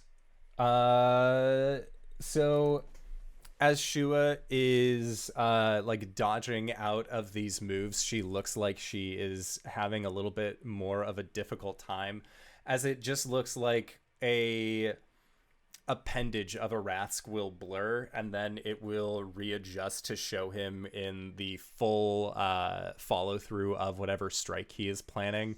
And on the fourth attempt that he has, no, it'd be third attempt that he has going into this, you see him gear back with a leg, and his form shifts for a brief moment, and then you see him reappear, and he performs an axe kick down onto this older orcish woman, and her body just slams directly down onto the ground, no longer moving. And he looks over towards Korg. As his axe kick comes down, the concentration is definitely broken on Cori, and you return to this plane. However, Cori, when you were returned back to the Feywild, you were standing in what you know used to be autumn. And you can see that there are trees that aren't covered in a delightful amount of snow. They are coated in ice. You can see creatures that looked like they were in the process of trying to run away from some central point that are now also covered in a amassment of ice and snow. things have changed in the Feywild, and they are changing quickly. And then your vision rights itself again, and you're standing back amongst your friends, and you see that Arasthk has dropped this malicious priest that had bibbity bobbity booped you away the turn before. All right. Cori looks shaken, but she psychs herself back up and gets her mind back into the battle. Okay, next up is Gwen. Gwen is gonna attack Korg twice. Because hell yeah. Her bonus action will be to manifest Echo. And she will manifest this Echo closest to the second biggest baddie. Besides Korg. And then she'll attack twice. Okay. That's 22 and a 26 to hit. Both of them hit.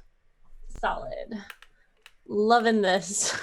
Loving this new axe.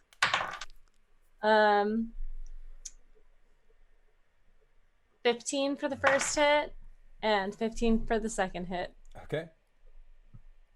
And she's gonna slide behind this dude so that Arasthk and her are like flanking, even though we don't do flanking, but it's narratively cool. yeah. Okay. I have a move where I can move within people's spaces, so I'm gonna do it.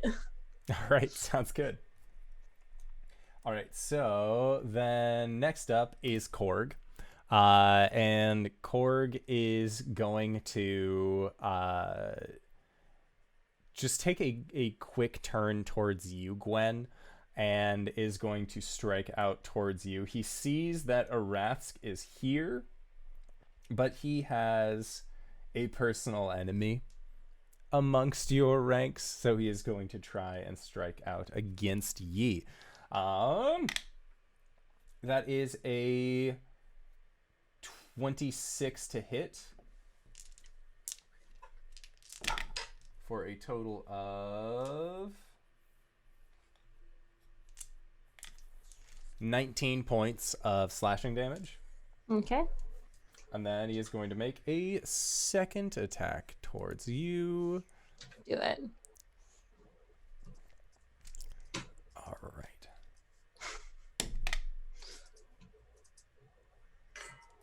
That does not seem to do what he wanted, because I'm guessing a 13 doesn't hit. So close. All right. And he is then going to throw up his animated shield. It seems like he forgot to do that when you all had been assaulting him initially, but it is now up and floating while he uses this great axe. Next up, Cori.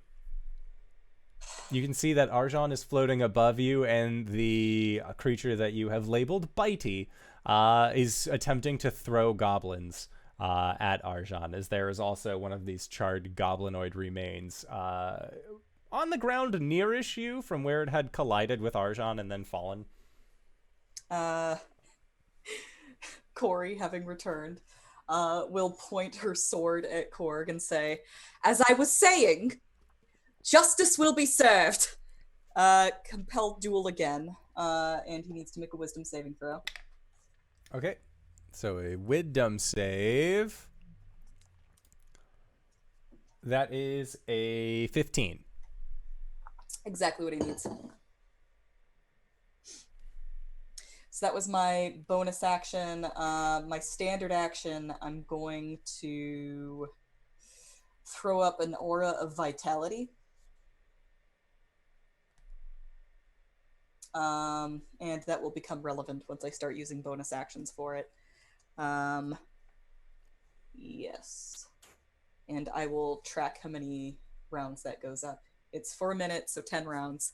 I think that's all I've got. End of my turn. Okay. So then next up, Korg will use a legendary action and strike out towards Gwen with a 17 to hit. Hits. For 9 damage. Bless him. He's so sweet. Then next up, ow. Cool. I'm gonna take off running towards the bitey. Okay. And as a bonus action, I'm going to use my radiant consumption. Light starts to pour out of the cracks of his armor and mask as he goes for an overhead chop. Nice. For natural 20. Bwomp, bwomp, bwomp, bwomp. Jesus. 4, 9. 9, 13, 18, and quick maths. I can do this. 18 and 4 is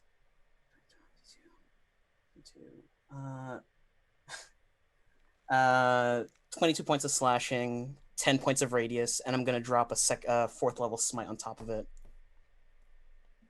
Okay. The smite dice also get crit, right? Yes. Quick, Cori, how much is smite dice at level 4?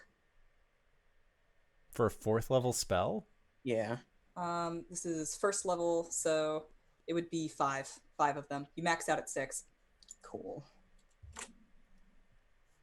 No, this is the wrong fucking site. It's an extra one on him because he's a fiendy boy. So go ahead and max it out.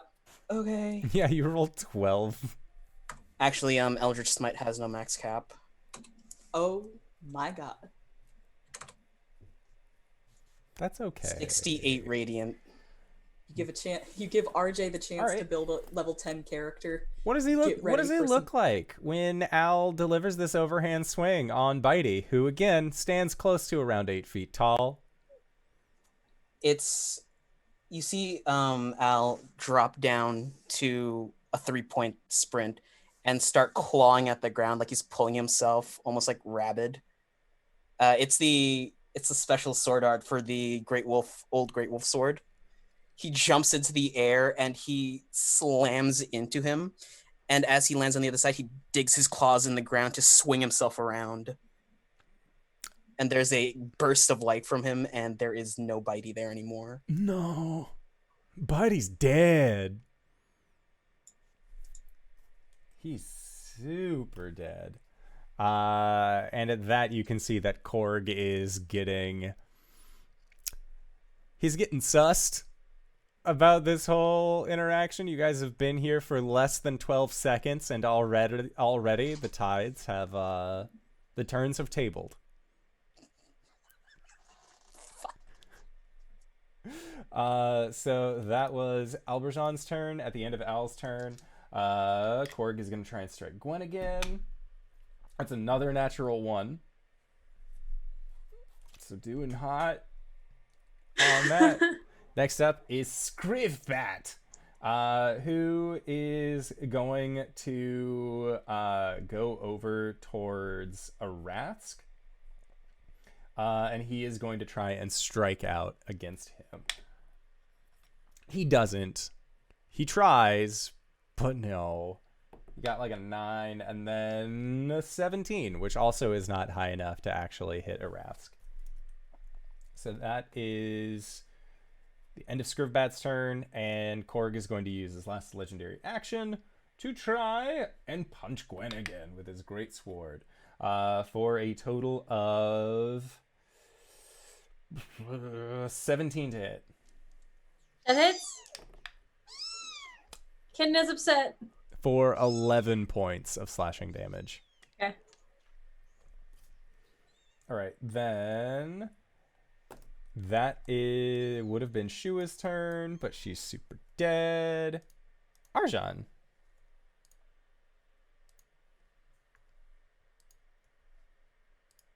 How's Cork looking? Korg's looking relatively fine. He's taken some pretty decent hits from Gwen, but he looks like He was about the same that you guys left him at when you collapsed the cave-in on him. A little bit healthier than that, because you guys had bloodied him. Gwen, have you hit Korg this round? Would you like to move away from him? Even if that means he'll have to move in order to hit you? Okay. I'm going to focus my attention on the other remaining combatant. Scrivbat. So for my bonus action, I would like to move Hex to him. Okay. And then I would like to take a couple shots. Do it. 14. A 14 does not hit Scrivbat. 22. That'll do I've rolled a lot of 13s on this die today.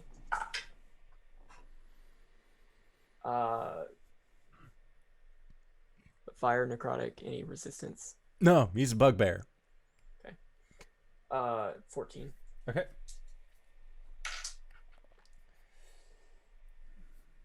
That's it. Okay, sounds good. So Scrivbat takes this bolt directly into his arm.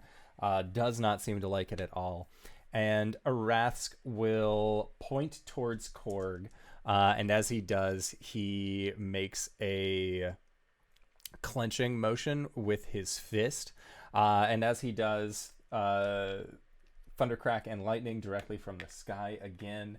Korg fails his dex save, so he is going to be taking the full amount of Arasthk's lightning for a total of 9.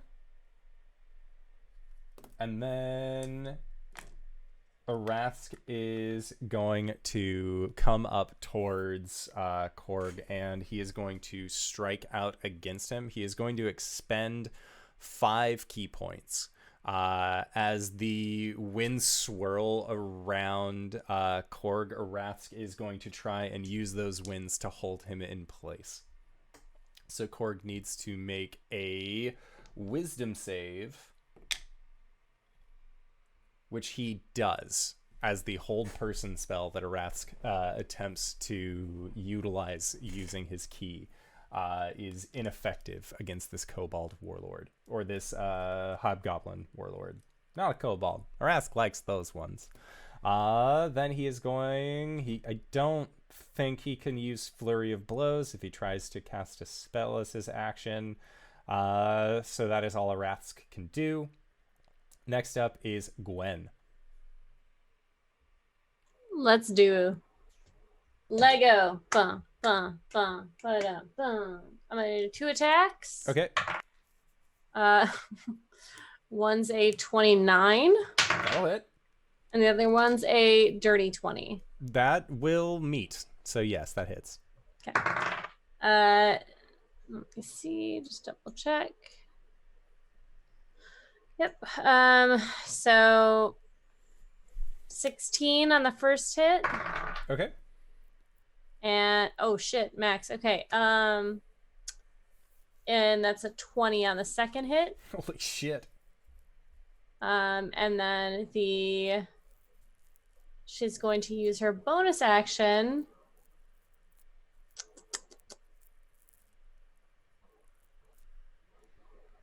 And I'm going to move the echo, because I assume the echo was on Bitey. Yeah. Is anyone attacking my friends right now? When I ended my turn, there was an explosion of light that dealt 5 radiant damage to everyone in a 10-foot radius. JK. Sorry. Okay. The echo goes down, so she'll use her bonus action to manifest another echo. So Gray Skull, or I'm going to say that it was the other one.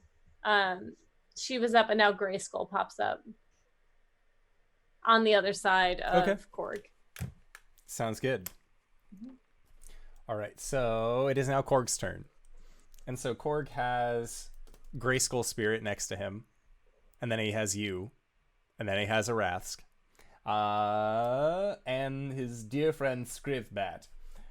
So he is going to try and take some swipes out towards you, Gwen. So that is, let me see here. Okay. So he gets a 2 18s for his 2 hits. Okay, so the first one.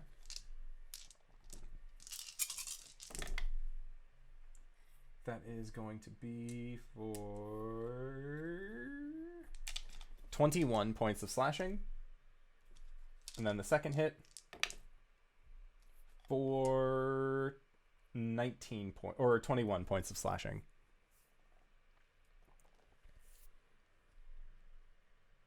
You're muted. Gwen's looking kind of rough, but she kind of goes down to a knee and she like wipes her face of blood and she says, "You know what? You can fucking kill me, but it doesn't matter because they're gonna kill you, and that's all that matters." And he will make his third attack towards you. And that is a 17. That is For 12 points. solid. Gwen's still up. Okay. Looking really rough, but she is up. All right. And Korg looks at you and just says, "I've been trying to kill you for a while, but you seem rather resilient to this subject." Get fucked. And at that is the end of Korg's turn. Now it is Cori's turn. Cori, what are you doing? She's even more resilient with friends.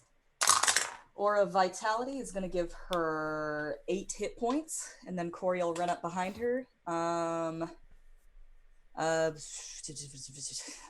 Math brain.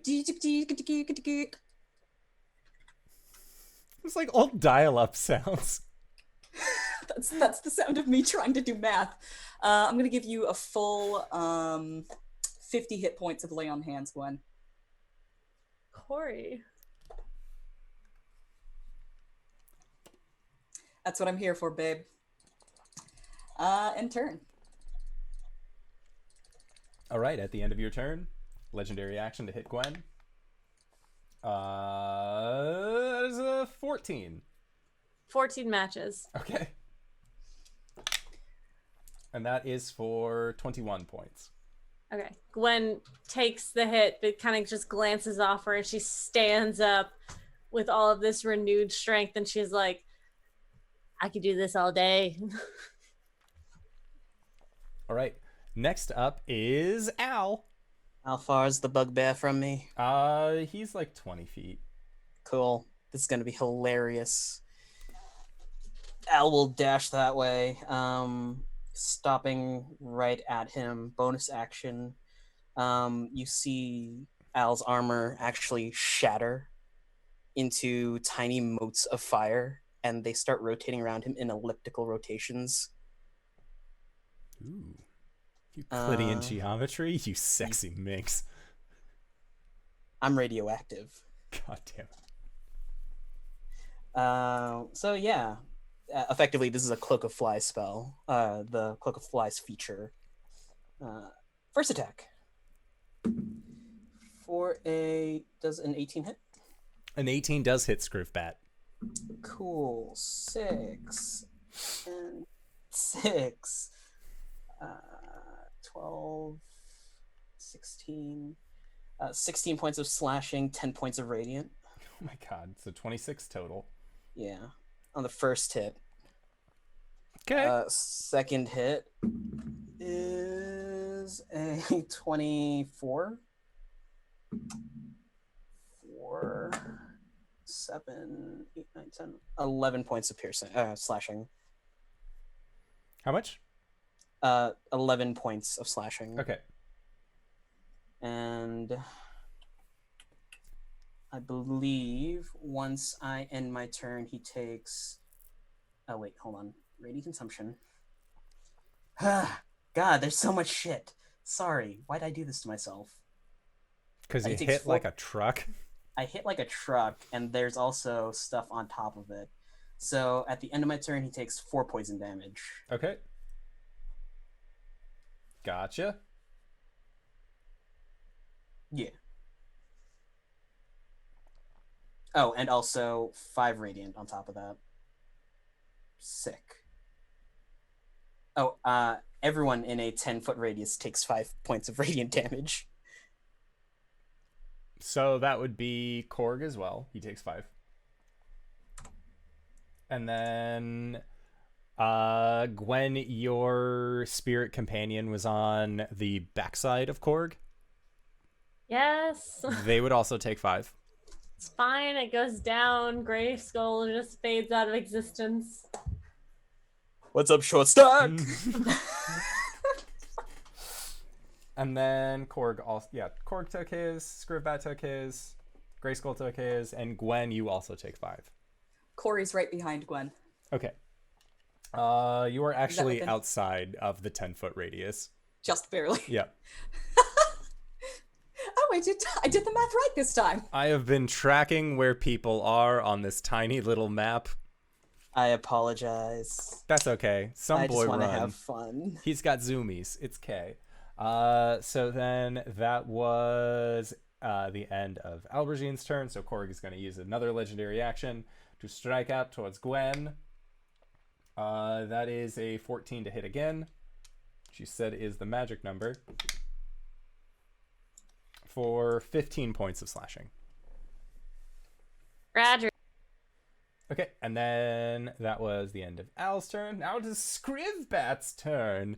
And Scrivbat doesn't like the way that you've been looking at him, Guy, and being Al, and he is going to try and strike out against you with his Morning Star. Go on, hit me, I'm buff. That is a 25 to hit? No, 28 to hit. Hell yeah, that hits. Okay, then he is going to deal 21 points of piercing damage. Minus 11. So nothing. Wow. He also takes 11 points of fire damage as the fire shield is still up. He is going to try and strike out against you again. He doesn't like this. Those were the wrong dice. And I am pretty sure that a 13 doesn't hit you. Can I make it hit me? I want to. I reckless Tim. He rolls at advantage. Oh, I didn't realize he was rolling at advantage. Okay. That's a natural 1 on the second dice. So yeah, he doesn't hit you. Hit me. Come on. Punch me. Hurt me, So Daddy. then, after Scrivbat's turn, Korg is going to use the last legendary action. That is a 24 to hit Gwen That hits. for 15 points of slashing damage. Okay, then Arjhan. Korg is looking... The odds are definitely looking a little bit more in your favor this time. By the way, Gwen is not against anyone else killing him. Just pointing that out.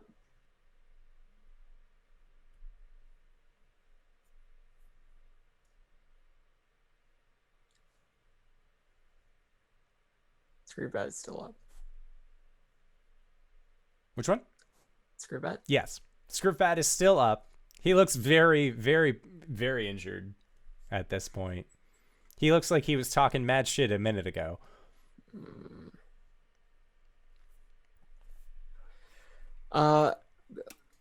Should I really like to have both of these creatures within a line? What would that look like? Like, would I be hitting anybody else? You would be hitting, if you got both of them in a line, you would be hitting Cori.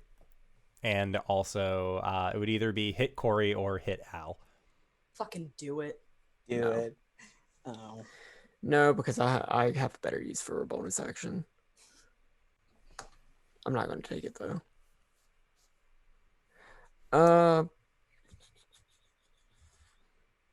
Screwbat's not looking great, or is No, he? he's looking terrible. Okay, I'm just gonna, I'm going to, I'm gonna take a couple shots at him.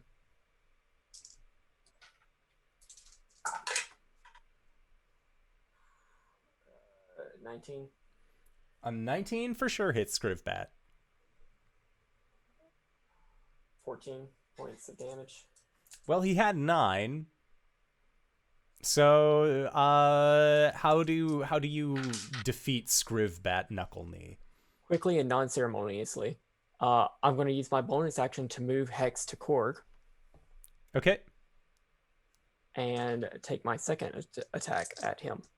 And he also has disadvantage on strength saves? Yes. Okay.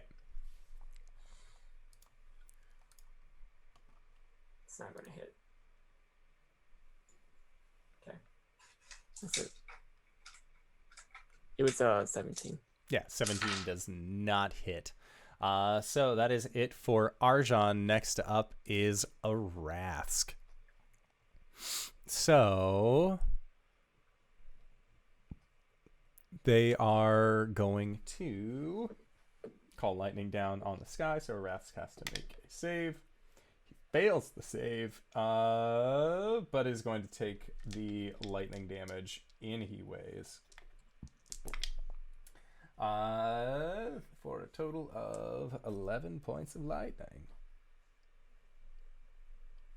Korg looks like he's in rough shape at this point, and seeing all of you directly around him, he is not. He realizes he's in a bad way.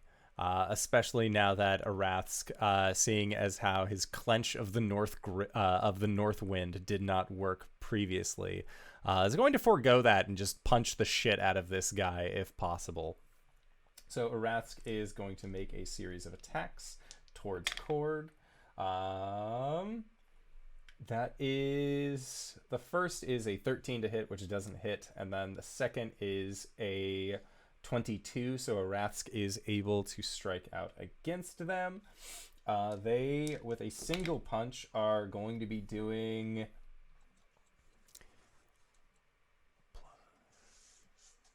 17 points of bludgeoning damage onto Korg,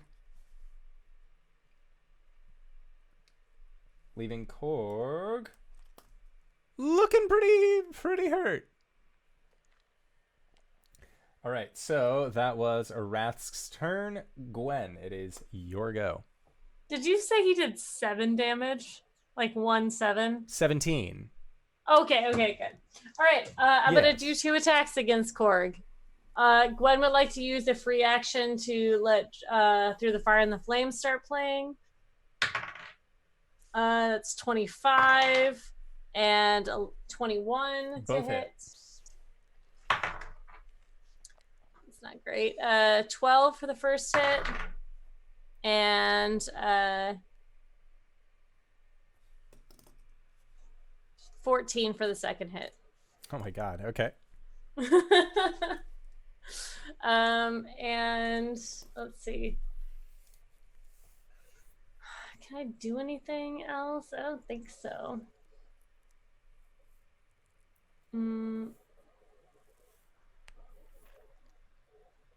No, she'll just say, like, what would Gwen say?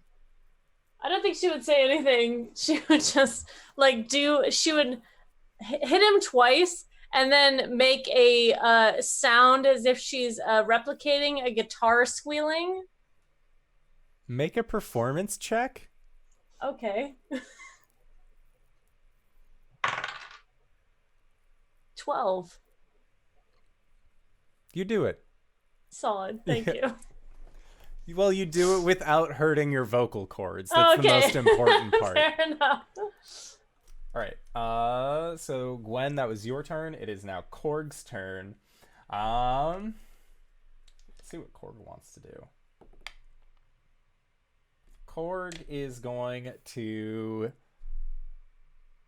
look at the situation that he has found himself in, and he is going to look towards the side of the cliff face, and he is going to disengage from the party, and he is going to run as fast as his hobgoblin legs can carry him. Okay. He takes damage from the Echo Gauntlets. Yes. So he needs to make no wait. If he moves away, he takes 1d8. 1. Okay. Solid. And he is going to get... If he had to disengage as his action, he is about 30 feet away from the edge of the cliff face. He is going to try and run. Next up, hey, Cori. Oh, hi. Oh, hi. Cori drops to Raven form. Okay. And she's going to face step in front of him. Gotcha. I believe that does some damage. No save required. Yeah. How many it times does- How many times her charisma modifier It is is that? 3 times her charisma modifier. 9 necrotic damage. Okay. Just huff him a little bit. Yep. Slurp. What this looks like is just like swirls of necrotic energy. Like she's still in moon form when she does this, and she's in raven form when she comes out the other side. And I guess red strings jut out of the place where the Raven Queen slit her, and basically like grab into him in the exact same area and pulls back into her.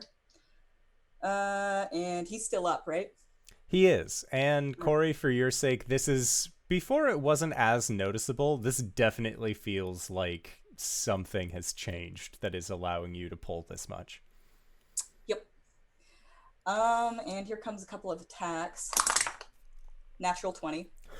That's awesome. that was with my Revenant dice as well. I should probably roll for this and see how it goes first. This is going to be a 2nd level smite. Which is going to be 6 radiant damage dice. Alright, well, first of all, here's the sword. 14 plus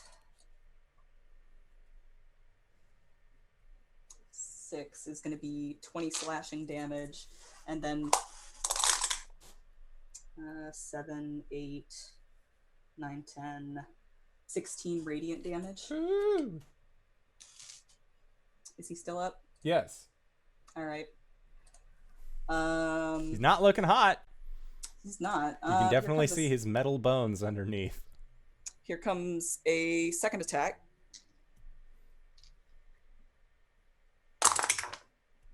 And that one's much less. 14 to hit. Does not hit. And I think Cori says, "You killed me the last time you saw me. It's time to return the favor." Okay.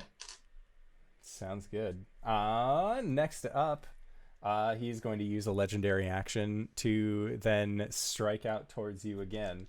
And when you tell him to try killing you again, he scoffs and says, "It'd be my pleasure."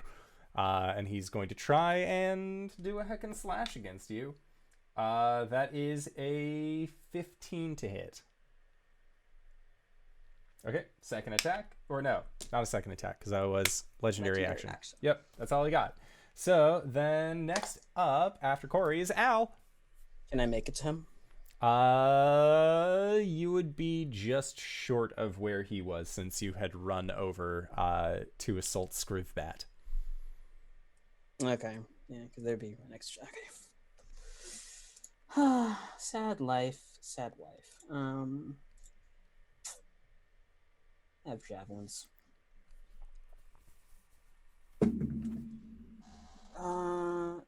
16 and 8, 24 Oh yeah, 24 hits. for 8 points of piercing damage, 10 points radiant. All right. So Al, you have absolutely no history with this guy whatsoever, but how do you deal the finishing blow? Anyone want to take it or go for it? Gwen will have something to say at the very end. I want to say that he's still on Cori's sword when this happens. I feel like it's thematically appropriate for Cori's friends to contribute to this. As Al is running, he basically does a high jump into the air, and he reels back a javelin, and it's all of the motes of fire swirl around it and infuse, and he will huck it down as a streak of light that just like, I'm gonna kill, like right through the throat and right at Cori's feet. Okay. So, as Korg the Unbreakable falls at Cori's feet,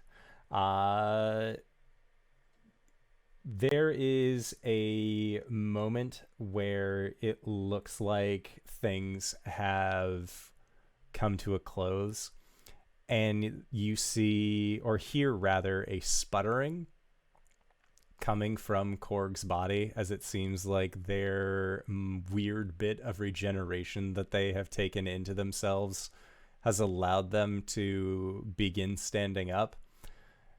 Arjhan, you hear a very reassuring voice, a voice that you have heard sing to you in concert before, reach out to you through your crossbow. And from the crossbow, you hear, "Dedicate this one to me, and I'll make sure it never rises again." Gladly. So, I would like to roll for this. Yes. So, I'm going to amplify a blood curse of the marked.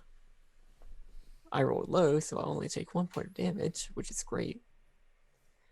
Next attack has advantage. 16 plus 9 is 25.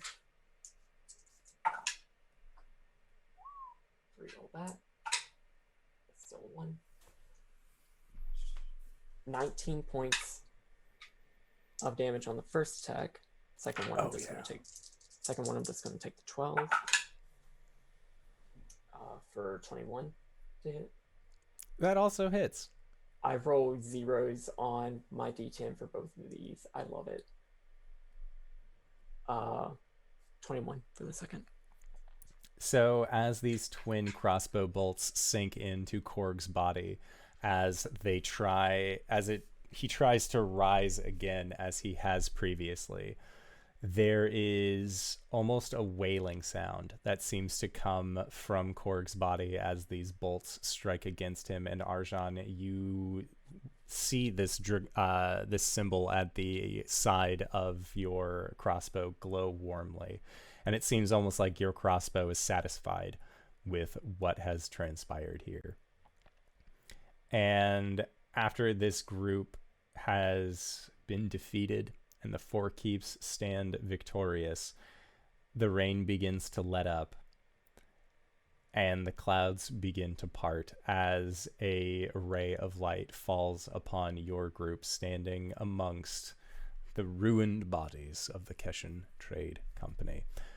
And that is where we are going to call it for tonight's session. So I would like to say thank you to everybody who decided to stop by and join us for the finale of the Renewal arc. You guys did it. Hey, guess what? This means that next week when you show up, these characters will be level 11. You did it. You destroyed a really awful enemy that you've been fighting, and it was a good time. Speaking of things that you can do as a good time, hey RJ, where can we find you? What do you do? Hey everybody, I'm RJ here on the channel, but you can catch me at RJustice282 on Twitter and Twitch, where I tweet the nerdy things in my life and sometimes stream. You can catch me this Sunday back here at 10 o'clock EST, where I play Hassan, the Yuan-Ti Druid Cleric, and of course, as always, on Mondays, here's Caleb. Whoa. Oh, God, I missed the boy. I'm done. Goodbye, everybody. He's here as Alberjean. My name is Alberjean, and Oh. I'm Javert. Bless the boy.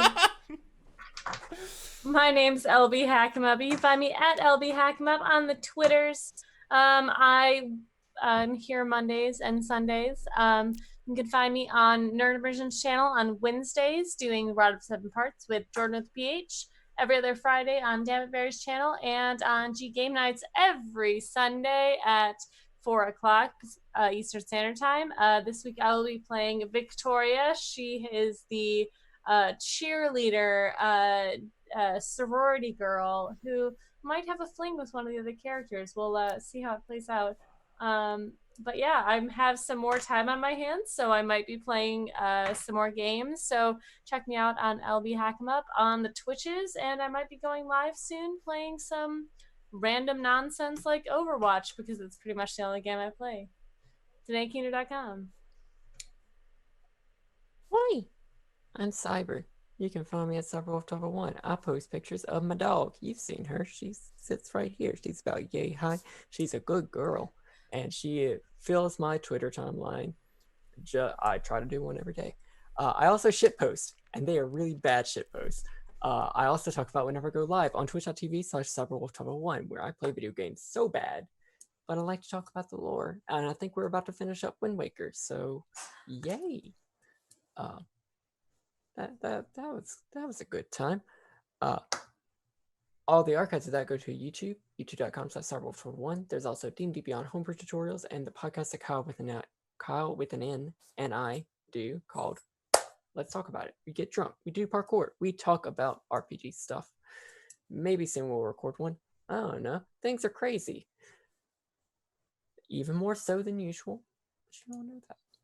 We don't need to talk about that. We need to talk about the RPG stuff that I do. That's this thing that I do here on Mondays, where you found us. Good for you. I'm here on Thursdays for a little bit longer, playing Ghost of Saltmarsh in our final arc. Things are bad. I just respect my character, because Unearthed Arcana. Wow. I'm also on Pro Restar's channel on Saturdays now. In a Tal'Dorei game. I'm not going to be there for the next couple weeks because we're doing one-on-one sessions. So check back in about 2 weeks, or check back now and see everybody else do their cool stuff. Because last time, Kyle with Nin went to Mage College and got high. That was fun. I am also on the DMs Guild and have a Patreon, patreon.com/CyberWolf1, where I do Exandria conversions of published Wizards of the Coast adventures. Just posted some new updates today, and it's a good time. DanaeKeener.com. Hey everybody, my name's Danae Keener. You can find me at DanaeKeener.com. I do nerdy drawings, mostly related to D&D, and a lot of things on this channel. I play as Cori the Elegant Paladin on Mondays. On Sundays, I'm Baz the Rogue Drow in our Tomb of Annihilation game. And this Wednesday, I'm going to be playing as Ruhaka, the paranormal detective on a vengeful quest against a werewolf in our homebrew monster noir game. DanaeKeener.com.